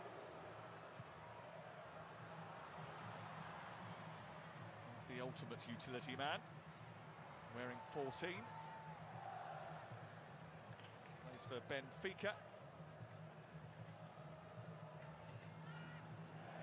Actually retired from international duty at one point, and only I think it was mid-February decided to come back and play for the Norwegian team. It's funny you make a comeback when there's a World Cup coming along, isn't it? I don't think he's the only one that's happened to this summer.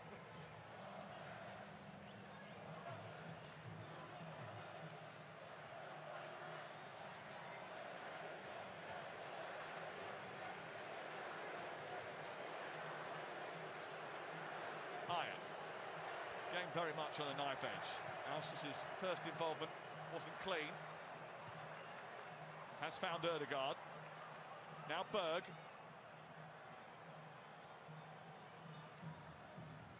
Muller-Wolfer. Schelderup. The one thing you're wary of if you're Brazil is that Haaland hasn't really had a chance, has he? And he normally does at some point. Schelderup.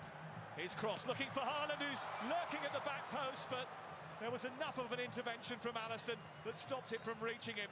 Gabriel got a touch too. Yeah, he was lurking. Just look back at his six-yard box. He gets goal side of Gabriel, and it's Alisson flicking it onto Gabriel.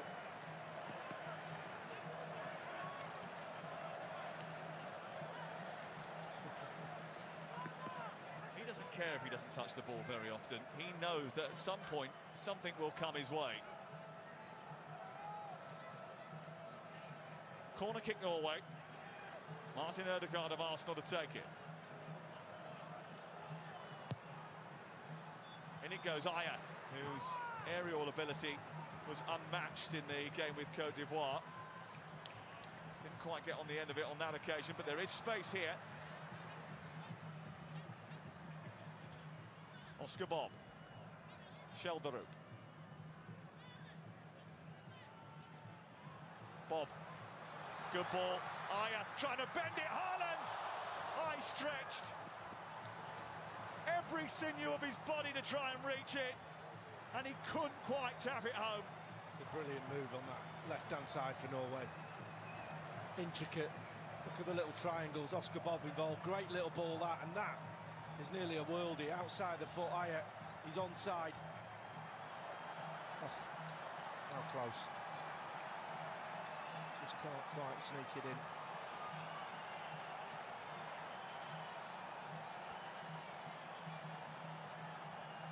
Almost. A couple of changes for Brazil. And I think we're going to see Neymar. Martinelli is off.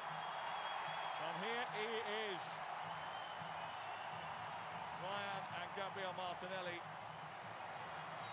come off. Danilo Santos will go into midfield. And Neymar will come on. 34 years of age, 3 years of injuries, almost certainly one last World Cup. And the whole stadium knows that it may well be watching a closing chapter, but he is very much a popular figure in these parts, and as the hydration break is called, Nealon and his athleticism still the story of the game, Lee. Yeah, he's been very prominent on the saves that he's made. He made a couple with offside flags going up, but he wasn't to know that. He's been really agile, saved that penalty. He's kept Norway in the game, you have to say. And it's only a matter of time, you think, before Haaland gets a chance, and he normally puts them away. So that'll be what'll be on Carlo Ancelotti's mind, mention it to his players, but most of the threat you feel is going to come from Brazil as this game goes on.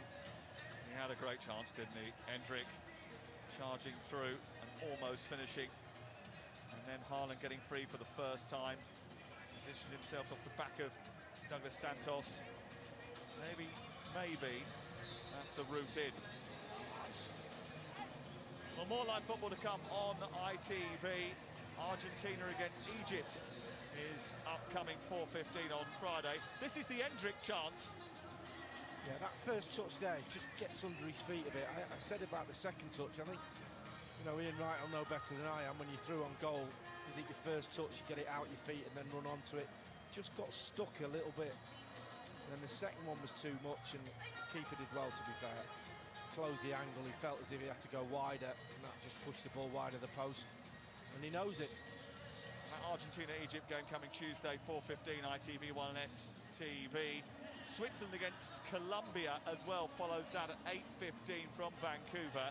That's Tuesday night, 8:15 ITV1 and STV.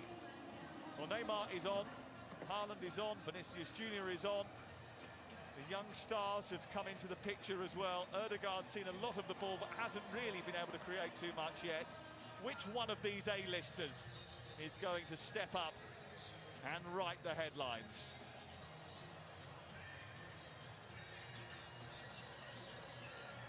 Often it's been him. His goal record.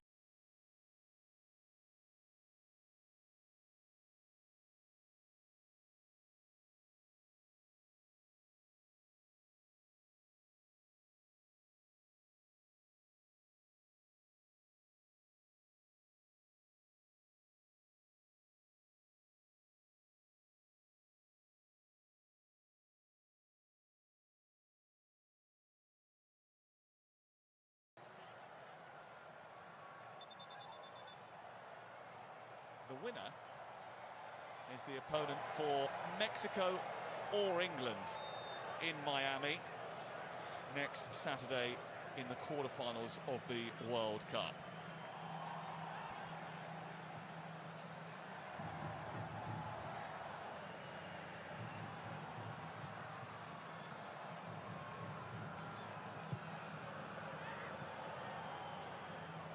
Santos. Here's Douglas Santos.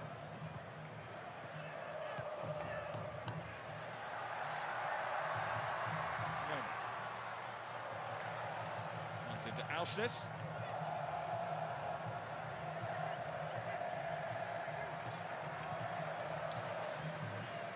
Slightly ambitious. Looking for Bruno Guimaraes. Neymar now playing his football back in Brazil. He's playing at Pele's club. Santos. He was actually going to come on in the game in Houston we were at last Monday. He was stripped and ready to get involved before the equaliser from Casemiro changed the plan.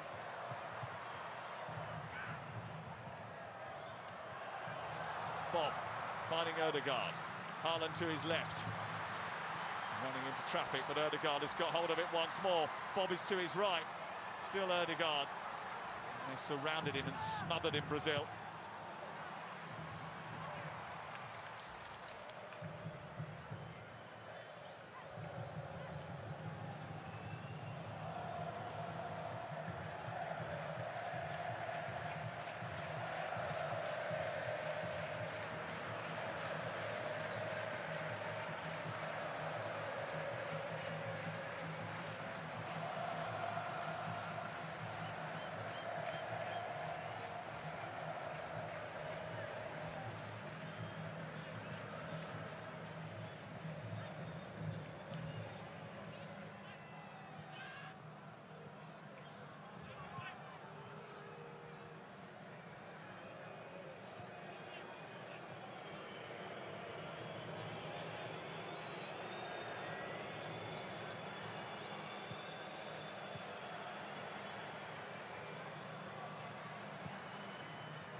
Marcus Santos steals in front of Bob.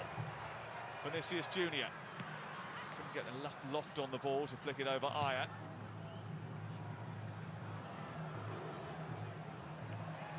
Bruno Guimaraes. A wrestling match which has led to a free kick for Patrick Berg. Leonardo DiCaprio, Toby Maguire in front of him as well. Toby Maguire, Spider-Man at one stage. Tell one of these celebrities they're always on the phone, aren't they?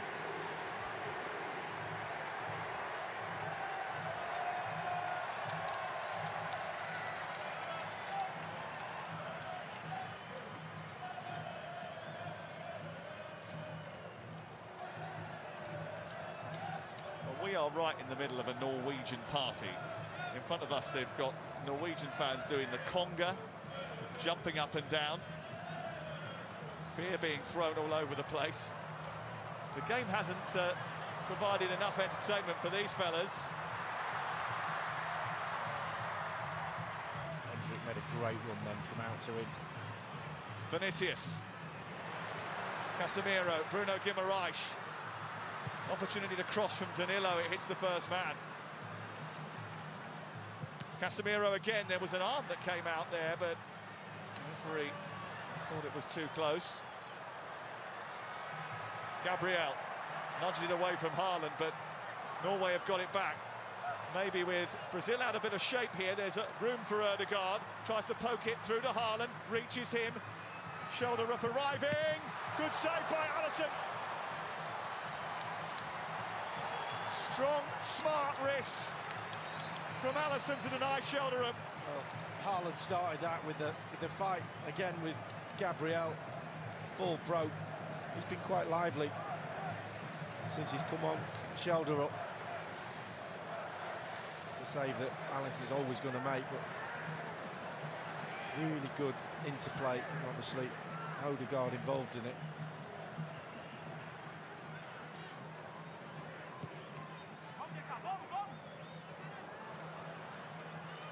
Better from Norway, Ødegaard.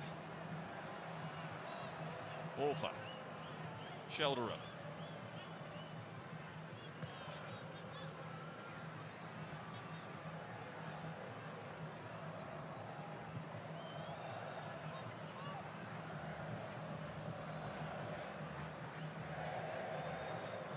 Christopher Aya.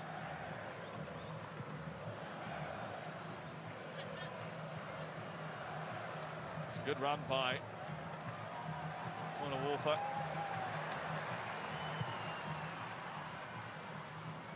The amount of talent that Brazil have got on the pitch, you feel as if they'll create something. But I keep saying it, Haaland's not really had a chance. He's not really had that one that you think he's going to hit the target or score. Just feel he'll get one before the end.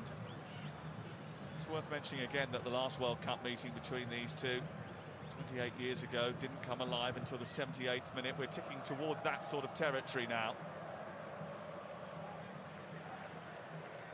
Rashness has made a good run on the right-hand side. The ball a little bit slow to get to him.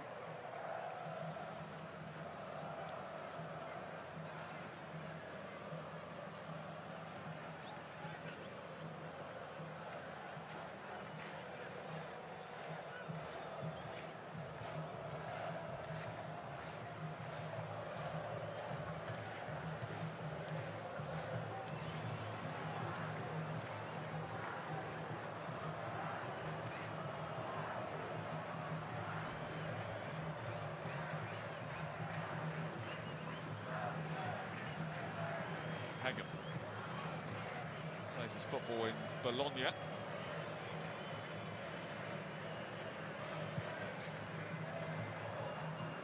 Haaland has made the run, might get the second bite of it, tried to back into Gabriel there.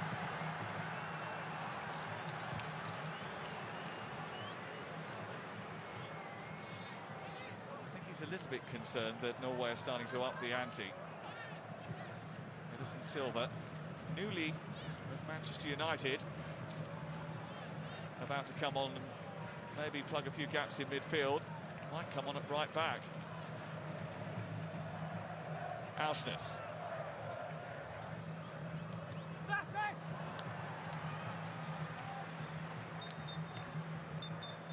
Might just be one moment of genius settles this encounter.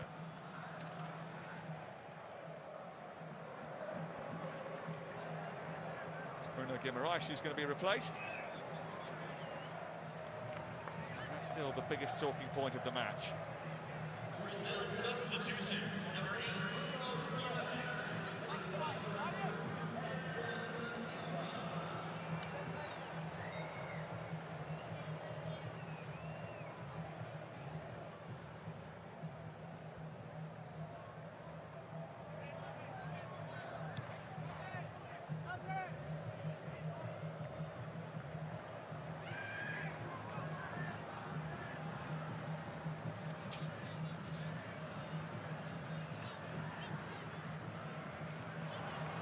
Good turn of pace by Shelderup, who's crossing towards Haaland! Is met with strength and power and decisiveness. He is simply unstoppable right now. Who on earth scores in 14 straight international games? Well, the answer is Erling Haaland. Norway in front with 10 minutes to go.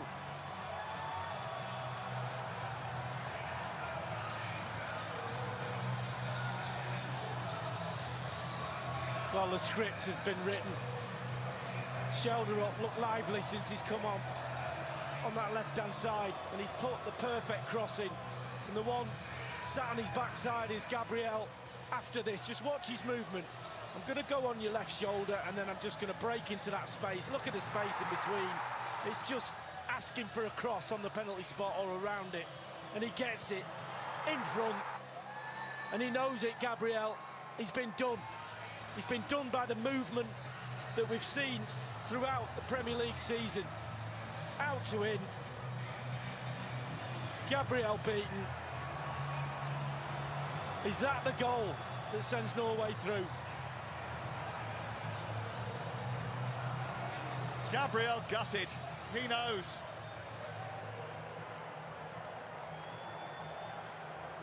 Well, if it stays like this, there'll be a right royal party in Oslo.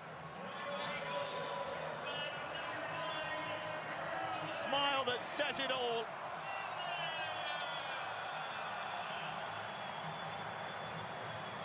And Brazil now charged with some sort of response.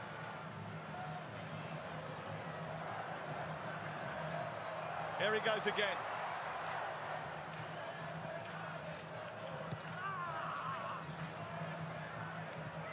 And the Norwegian fans do their rendition of Erling's on fire. It's almost a mirror image of his Premier League season, isn't it? Every year you say he hasn't really had a kick during a game, and when he gets a chance, generally after he's had a chance, he's doing a celebration because he scores. Incredible goal tally that he has got. Gabriel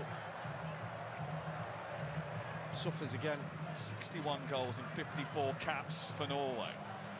It's quite simply outstanding record. One of the main reasons that they're at the tournament is his goal power.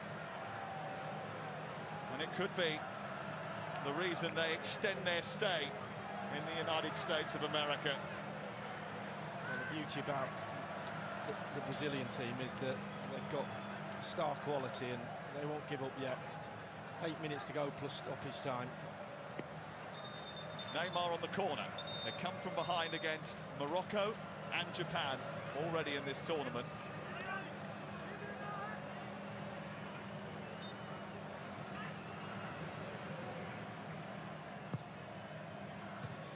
Goes and will go out for a throw-in, or is actually going out for another corner. More work to do for the Norwegian defence.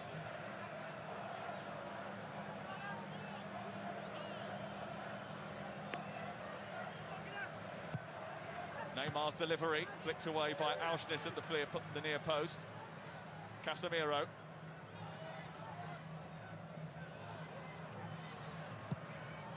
Tossed back in, headed away by Erling Haaland. Neymar once more. Vinicius Junior to his right. Neymar chops back in and then tries to go again. It's good defending by Patrick Berg. Yeah, maybe one chop too many. Neymar hasn't scored for Brazil since September 2023. Vinicius Junior robbed. Bob's got it. Space on the far side for Shelderup, who came up with the assist for the goal. Ødegaard is joining the attack here. Bob. Again, a lack of speed and decisiveness when it looked as if they had Brazil on the ropes. Bob. Too early to be going to the corner flag. They had a chance then, didn't they? You're right.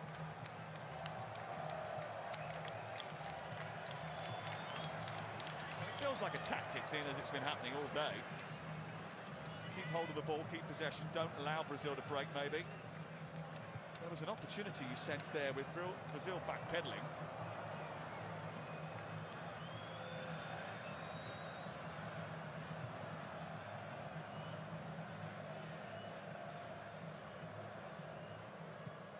Just wonder if the hydration break came at the wrong time for Brazil. They brought on Endrick, started to have a little bit of joy, and then since that pause, the momentum has shifted in Norway's favour.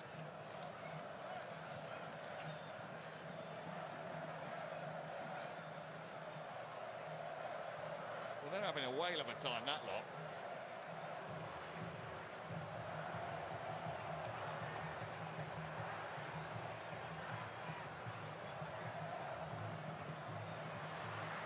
Well, that might be an own goal. Neelan comes to the rescue again. What a save that is. An athletic and vital stop by Neelan. Still, the danger isn't past. Crossed his aim towards Casemiro. Now Vinicius Junior has it. Casemiro once more. And he's flashed that past the far post. And Norway survive. Well, he's cross-shot it. If he crosses it, there's two of them running in the 6-yard box, but this is a save. This one's the cross shot. He's just pinged it. Just look at where Neymar is. Side foot cross. It's a tap-in. But the save before that off potential own goal there off Ayer. He's got no right to save that. What a fingertip that is. Wow. Well, I think if he's got a problem, he's got a problem doing that. He gave it everything, didn't he? He's landed on his shoulder, or he's made 4 or 5 now, hasn't he? Really good saves. The penalty, obviously, the standout one in the first half, but that onto the post from his own defender was absolutely world class. Well, he had to give it everything. Every fibre of his body was trying to protect the lead that Norway have, and he's just about done that. And if Norway do emerge from this tie to go to Miami in a quarter-final of the World Cup, then they will have him to thank for it. Berg.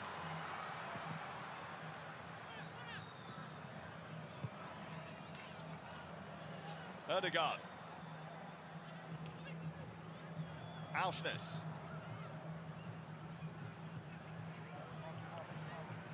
Ødegaard again. Remember, Brazil never beaten Norway. Bob. Combining with Ødegaard, who now has got away. Tries to produce the cross, it goes off Douglas Santos. It's going to be another corner. I just think as well, when Norway keep the ball, have Brazil got that midfield to win the ball back? There's a lot of flair players on the Brazilian team at the moment. Winning the ball back is not their speciality. Keep ball for Norway wins you the game. They are minutes from the unknown. Touching distance from a first ever World Cup quarter-final. I wonder it's the Norwegians that are making the noise.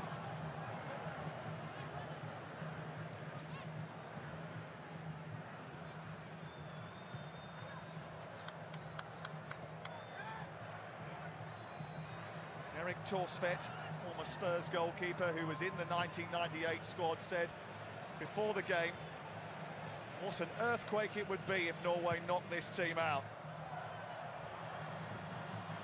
Well, the ground is rumbling underneath the feet of the Brazilian players.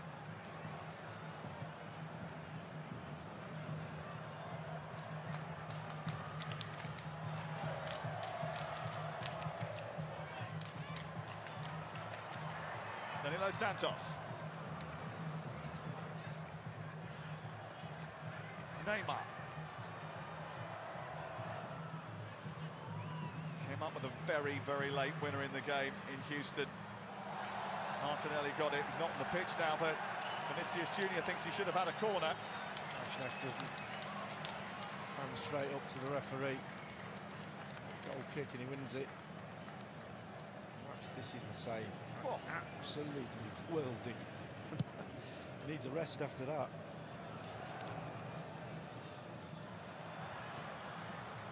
Flick on by Haaland, reaches Shelderup. Back into Haaland again. He's going to hit it! Oh! Stop it! Just stop it! There's your earthquake. The stadium is shaking. Brazil are going out. And Norway are going through to the quarterfinals. Well, you can stop him for so long. You can restrict him to 8 touches or 10 touches in the first half. But when he plays like this is just him in a nutshell. His first goal was all about the movement, beating the defender to the cross. This is just about pure power. No one closes him down. It's too much space. Out of his feet. Left foot drill. 2-0 Norway. Quarter-final. He has caught that beautifully. Brazil are beaten. Ancelotti's won't be the only eyebrow that's raised tonight. And look who's done it. All over again. He's just incredible. He really is. You think you've done your job. You close him down, you restrict him. And he's done it time and time again, that man. But now another 2 goals for Haaland against him. Incredible. He was part of a team as a teenager that beat Carlo Ancelotti, and he's still doing damage to him now. 7 minutes of added time, but a Brazilian comeback looks a forlorn task.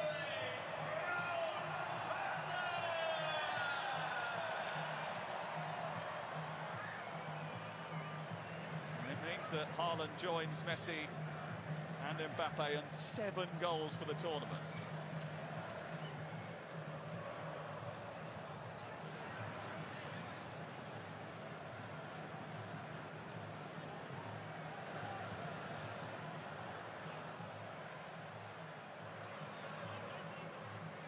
Hendrick. Brazil, who've gone out far too early in each of the last few World Cups, are going to face another early exit once again.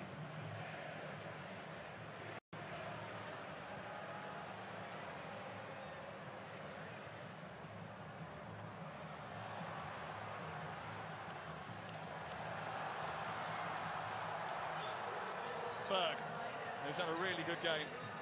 They've just known when to control the tempo, when to burst to life. I think they were conserving energy in that first half. They took into consideration the heat. They knew that space would open up late in the game, and they've taken full advantage of it. Yeah, they should have been 1-0 down when Hendrick come on his first, more or less, first touch. That's the game right there, because if Brazil go 1-0 up, it'd be a completely different game, but they rode their luck. Well, if it is England they face, it's going to be one hell of a task in Miami. 1 defeat in 15 competitive internationals now. They are a force to be reckoned with. That's so much work over the last 15 years to improve their footballing culture. More pitches for kids to play on so that they can play all year round. 17 of their squad now play in the top 4 leagues in Europe. They failed to qualify for Euro 2012, went on a massive reset, opened up a national school, and it is paying dividends.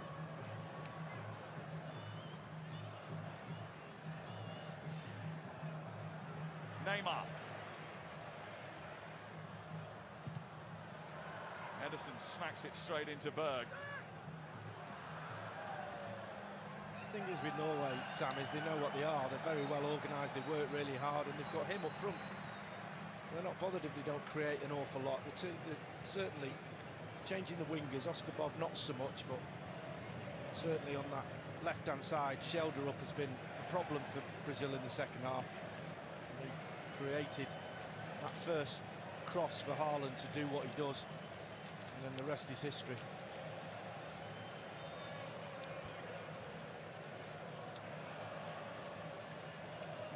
Another change, Ostigard coming on to stiffen things up. Wolf is coming off, and Shelderup is trying to escape here. We might be witnessing the end of an era with Neymar heading out of the tournament now. Carlo Ancelotti is brought in to change the fortunes of Brazil. I think when he was talking yesterday, he was sort of indicating that 2030 might have to be the one they really target. But no one in Brazil was banking that they would go home in the last 16 of the World Cup. That's just not Brazil. Sonderberger. They're still lining up in the centre here. Berg was in there waiting for the cross.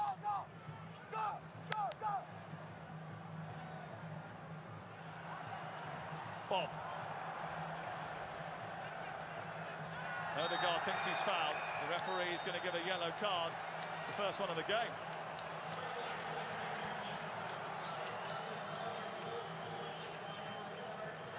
Keep ball now, frustration.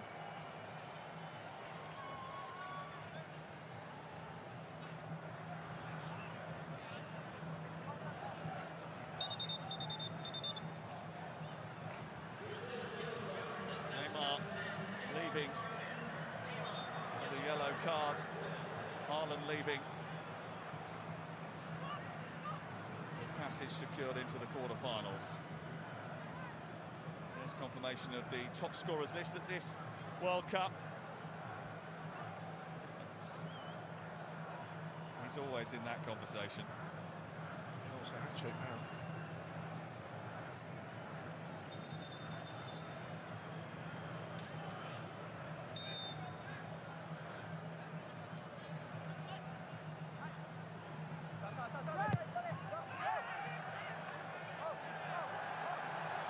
Pushing and shoving going on right at the end, and Neymar was involved in that, having just been booked. Tempers starting to fray, Brazilian frustrations bubbling over. I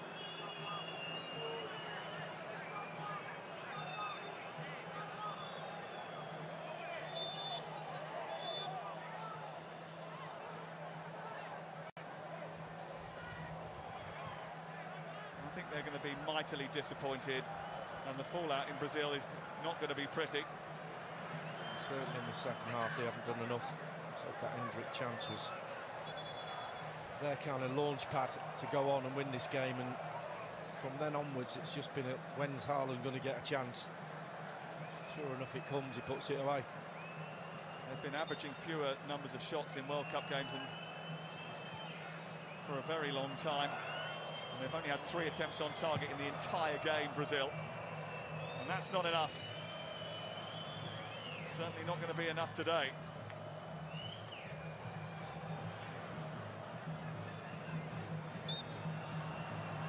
We've played out 7 minutes of added time.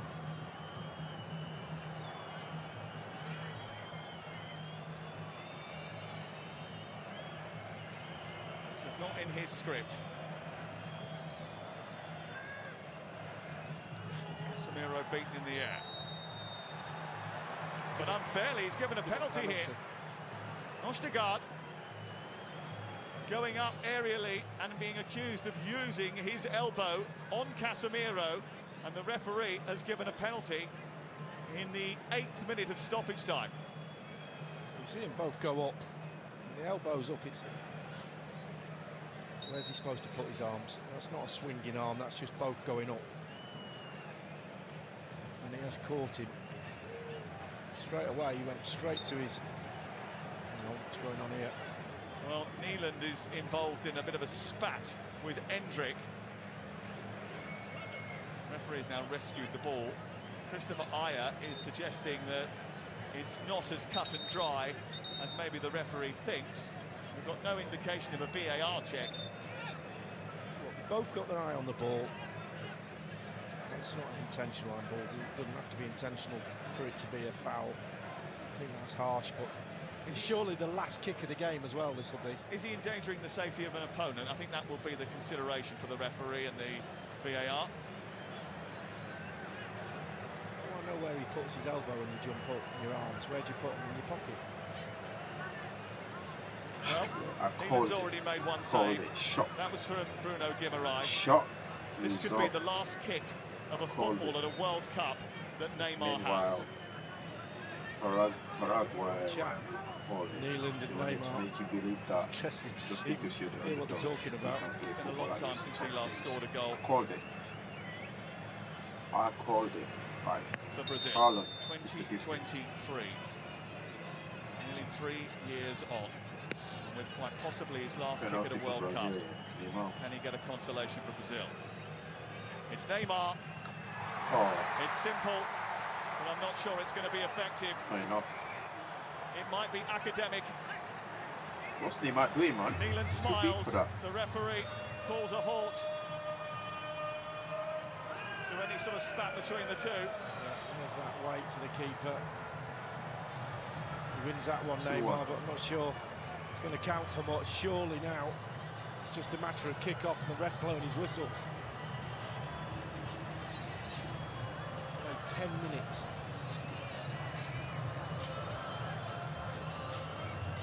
Well, it's just like 1998 all over again. Same scoreline.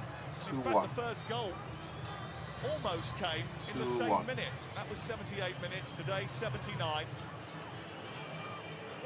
Played nearly 11 minutes here. So I'm not sure the referee's doing it. Even from a thumbnail, you can see that I called it. It's a nightmare for them.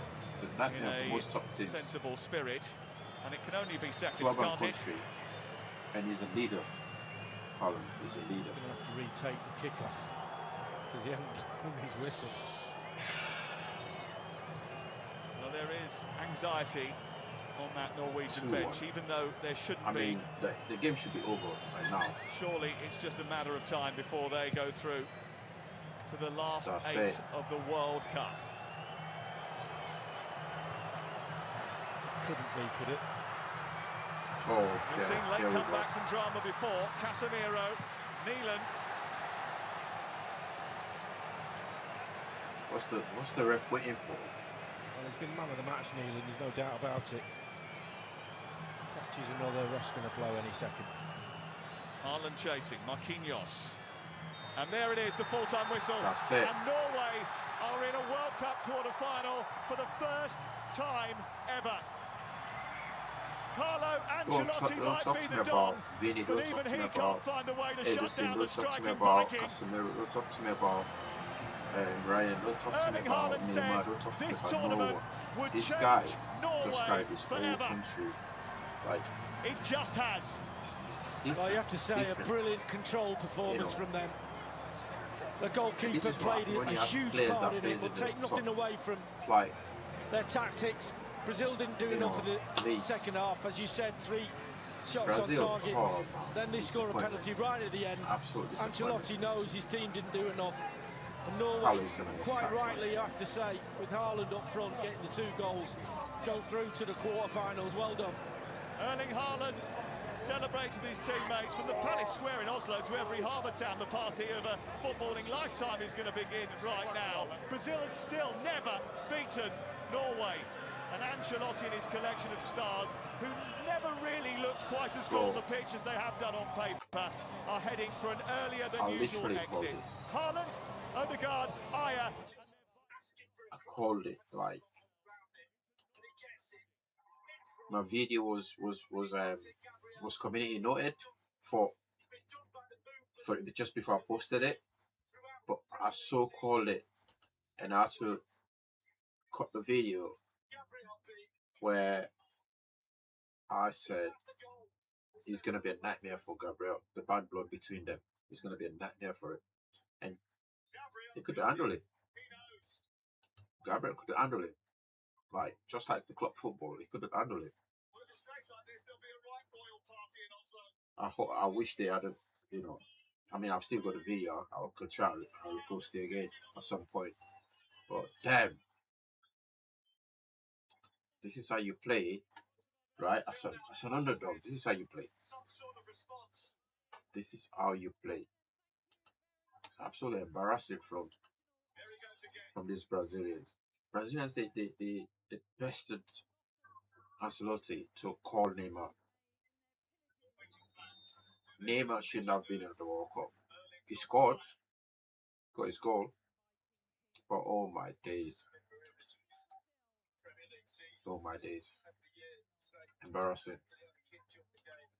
What a result. What a result for Norway. Congratulations to the Norwegians, man. That's how you play football. That's what we wanted to watch. Yesterday was absolute crap against France. You know, they held possession down, they held attacks down, counter attack. Defended really well. Goalkeeper was man of the match for me. But last night football made me hated watching South American teams. Well, not all every South American teams, because Brazil tonight they came out, they played football. Norway played football, hit for hit, bang for bang, But definitely, like my thumbnail out there, shock result. That's my thumbnail, bro. With question mark, and I'm not a betting man, but Haaland is a nightmare for a lot of teams, and he's gonna cause problem for the rest of the competition. If you click on my thumbnail, that's what it says. It's shock. I called it. Oh, it's a nightmare for Brazil. They've never beaten them. They've never beaten Norway. Brazil. They have never beaten Norway. And the last time they played Norway, it was the same scoreline, 2-1. So history just repeated itself. Neymar shouldn't have been at the World Cup. They pressured the coach to bring him. But then his substitution as well was really poor. What more can you ask for? Jeez. Embarrassing, man. Embarrassing. So the next one, probably the only team that's going to rescue South American football is Argentina again. But then with the help of FIFA, Argentina could win the World Cup.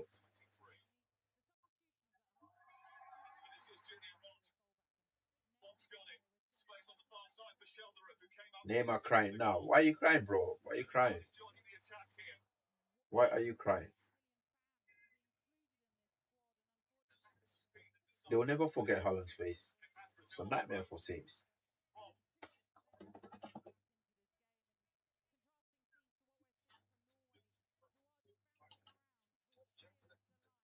I'd love to hear what Roy Keane has to say about this, man. Because this one, like when people criticize England, the England football team, they don't understand how good the England team is. Because teams like Brazil, they'll beat teams 4-5-0, 3-4-5. But England will just grind the result out bit by bit, like 1-0, 2-0, 1-0, 2-1, 1-0, 3-1, 3-2, right? But they will see the result, the game out. Whilst Brazil, when they're poor, is super poor.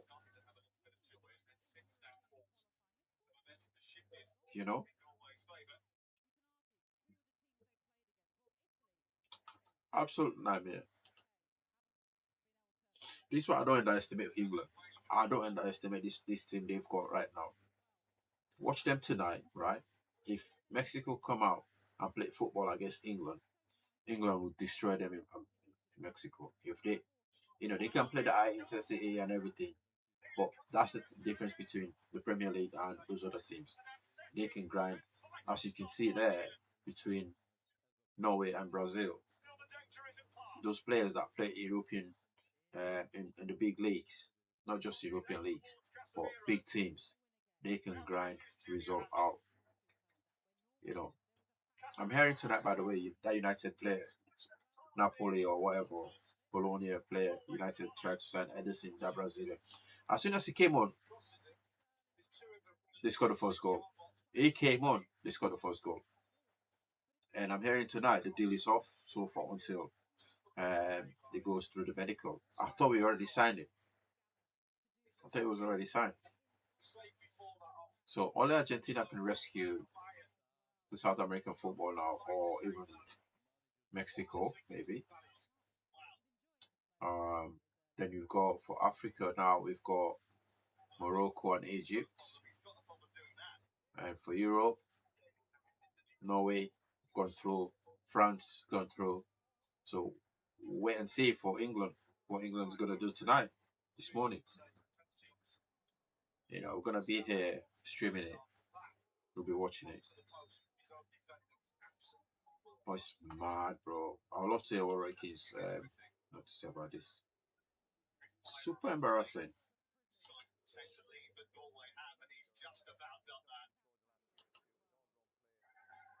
Norway do emerge from this tie to go to Miami in the quarterfinal of the World Cup.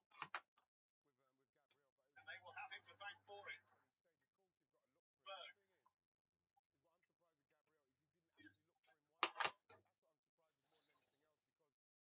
Erdegaard. Alves.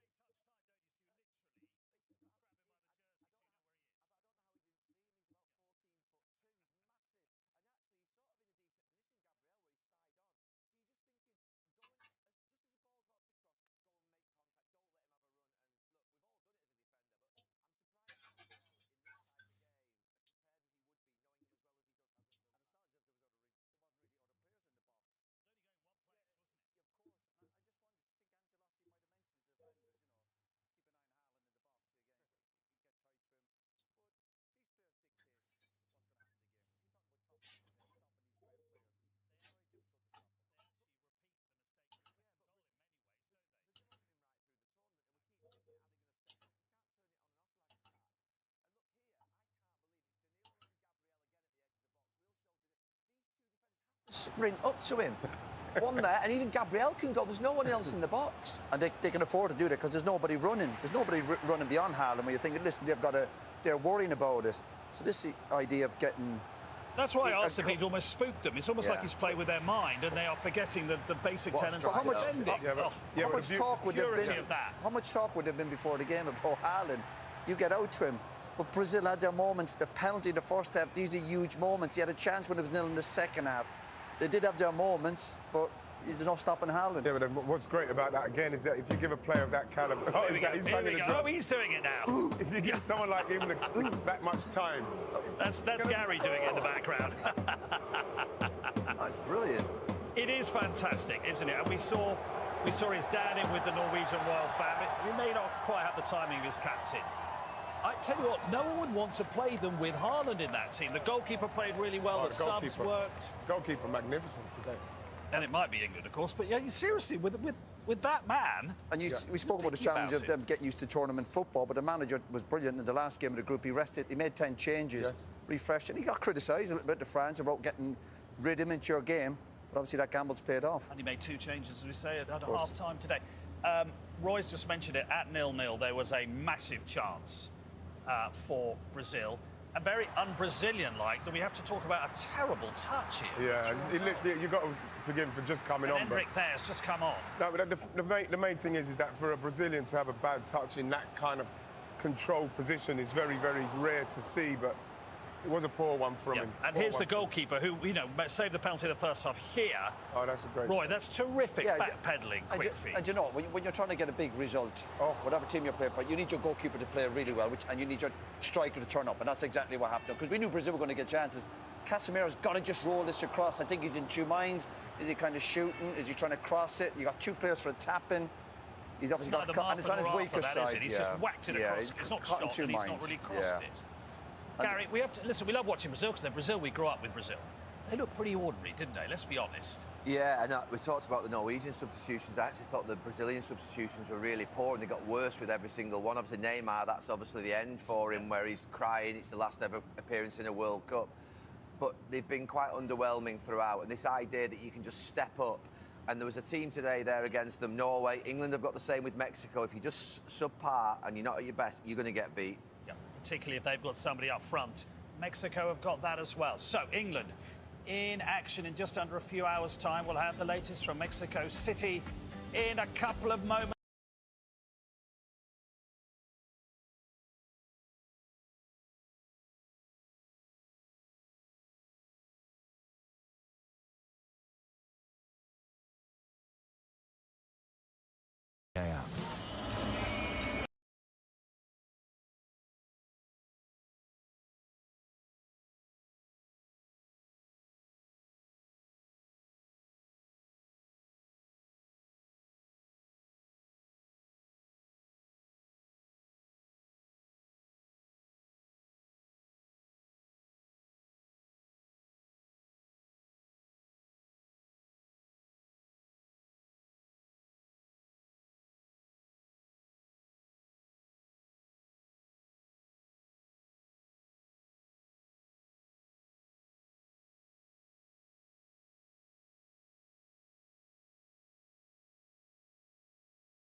King of the match with Burger King Burger.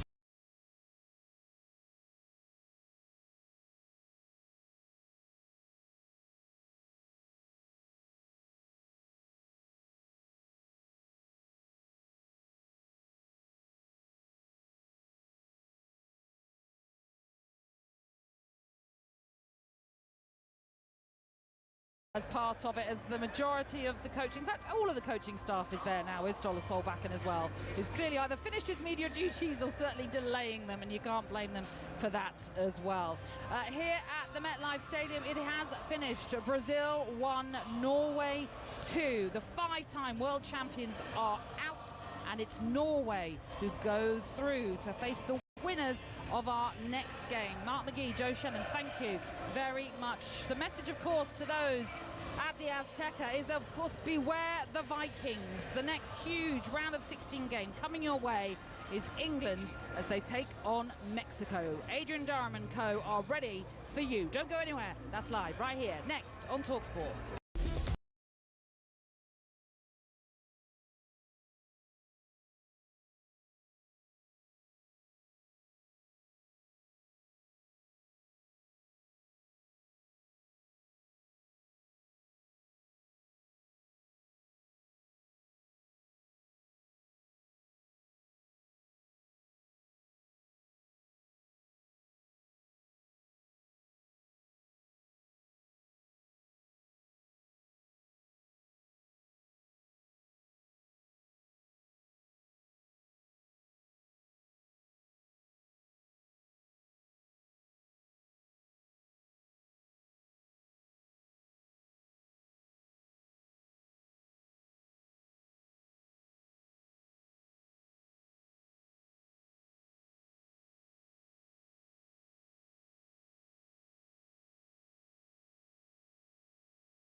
40 years ago. Actually, Gary Lineker didn't miss the second one. The defender pops up and manages to somehow backhead it away. I'm not sure. Elati Kachea, it might have been him or something, but like he headed it. Like, it was an unbelievable save off the line. What do you remember that day? John Barnes coming on. Yes. Everybody was wanting John Barnes to come on, and John Barnes came and put in 2 great crosses, but still, obviously, the second goal. Yes. Maradona's second goal was one of the greatest things I've ever seen. I mean, given the state of the pitch, it was a ridiculously good goal, Gary, the state of the pitch of the Azteca that day. I mean, unbelievable. Never see a goal like that. We've seen Messi do something similar in the last few years, but like you say, the pitch, the tackles that are being thrown in on those players back in the day, it's something completely and utterly special. Do you remember it well? Yeah, I did. Yeah. I was quite pleased at the time, I think, with the results, yeah. And, but we saw the greatness of Maradona as well, and also this desire. Them boys would do anything to win a game, even if it's a bit of cheating. Absolutely. The scars from the hand of God are still raw. The Brazilians, the second goal, still hard to believe at the iconic World Cup venue for us now. Let's get an update from Gabriel Clark. Well, England are due to arrive imminently at the Azteca Stadium. The kickoff has not been delayed yet, still 6 o'clock local time, despite thunderstorms over the last hour. FIFA are monitoring that situation. 87,000 at the Azteca Stadium, another 1 million or so expected on the streets of Mexico City as this nation revels in its greatest World Cup in 40 years.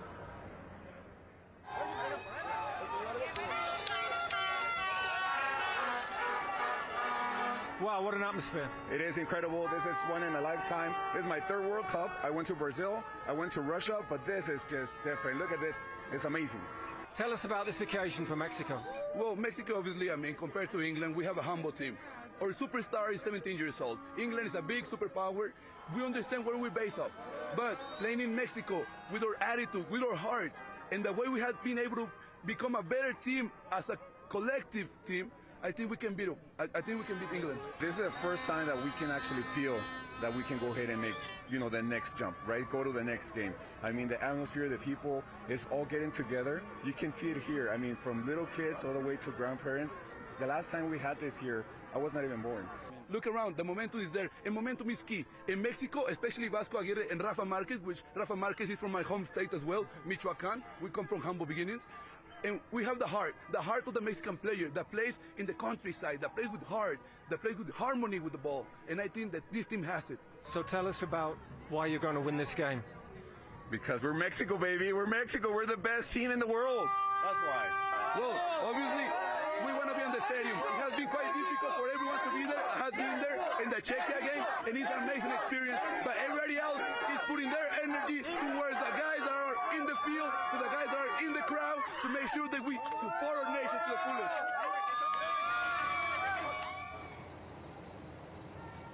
This is the England bus arriving a few moments ago. A couple of things on the side there, but I don't think anything particularly to worry about. Roy, we've just seen with Norway, we've seen leadership on the field from Erling Haaland in terms of goals. Odegaard is the captain of Norway. If you were Harry Kane, one of the senior players, what are you saying to the team? Well, you certainly get through the first 15 or 20 minutes silenced. Mexican fans were talking about how brilliant they are, but I've yet to see a supporter score a goal. You've got to show your quality. A lot of England players are on the back of, obviously, successful seasons, their experience. They got some 2 world-class players top end of the pitch. And they would have been knowing this game, but when the draw was made, you thought this game's probably going to happen. You got to be ready for it, go, embrace it, and show your quality. Mexico can have all the heart, but England certainly have the quality to win this game. Look, I always look at it from a defensive perspective. Going away from home in a big atmosphere, it's about not giving the other team encouragement. The fans, the players that are playing for the opposition, make sure you nullify them in your first duels in the first 10, 15 minutes. Don't let them have anything. Your first pass, your first head, your first tackle, your first one-on-one, that you're going to have at right back and left back. Make sure you do deal with that well, and then the game becomes a lot more simple after that. But if you do give encouragement, it can become a long day. Yeah. What do you think, Ian? Well, I'm hoping that we don't start how I've seen teams start against Mexico, playing out from the back, because that just gets the crowd involved. I'd like to see us get forward and play from further up the pitch. We've got players who can create something and get the goal. I think this is the kind of situation, Poogs, that they're probably dreaming about. They want to play in this kind of situation, and this is it. So they're probably looking forward to it. And it's the kind of atmosphere and situation where emotion's going to take over everything. They're going to have to manage the game that you want to be in the World Cup. And also enjoy the moments, because they're going to be under pressure. There's going to be parts of this game where there will be survival, where you're looking at each other going, lads, let's hang in there, we've got to get through, let's get to the water break, whatever it might be. Hang in there, there'll be parts of that, but then show your quality. Of course you have to battle, show your heart, show your spirit, desire, the whole package, and then show your quality. Reece James has been struggling with injury, which is a real problem for England. We think the Kwanzaa's going to be right back. Gary, even for those like you did who played huge club matches, does even this feel different? Does it feel different playing a knockout game in the Azteca? Oh, it's huge. I mean, I've never played in the Azteca, but I've played big knockout games Exactly, for England where the consequences are great, and England are expected to win today. And look, I'm with Kwanzaa because he's not played right back a lot in this last 2 years. The boy's played 2 or 3 times there, and he's now been expected to play it in one of the biggest atmospheres, in one of the biggest games. But that might suit England. He's more of a centre-back. It might mean that they can play a 3 at the back, and Nico O'Reilly can go forward on that side. But they've got to make sure they start well. I think Roy's point around that first 15 minutes, particularly for players that are a bit unsure and are just trying to stabilise themselves in the game. You know, I'm just saying, with someone like Kwanzaa, obviously, Tuchel's seen enough in him to put him in a game of this magnitude. And, like, you know what I mean? You have to back him in that respect. And fingers crossed for him that he does well in the game. Yeah, the manager's made it clear since he's got the job about having players he can trust, people in the background, the subs or whatever, and talking about the 26-man squad. So he's brought these players. So this is where you trust the players. Go on, get on with it. And because he's maybe inexperienced in terms of international football, then you play with no fear. So sometimes it's more the senior players who seem more worried than the younger lads. So, listen, I think he should be okay. What an occasion in the offing. We'll talk more about England's match against Mexico next, and hopefully have that team news with Thomas Tuchel's choice over who plays right back. We think it's going to be Jarell Kwanzaa, the most talked about decision of the lot.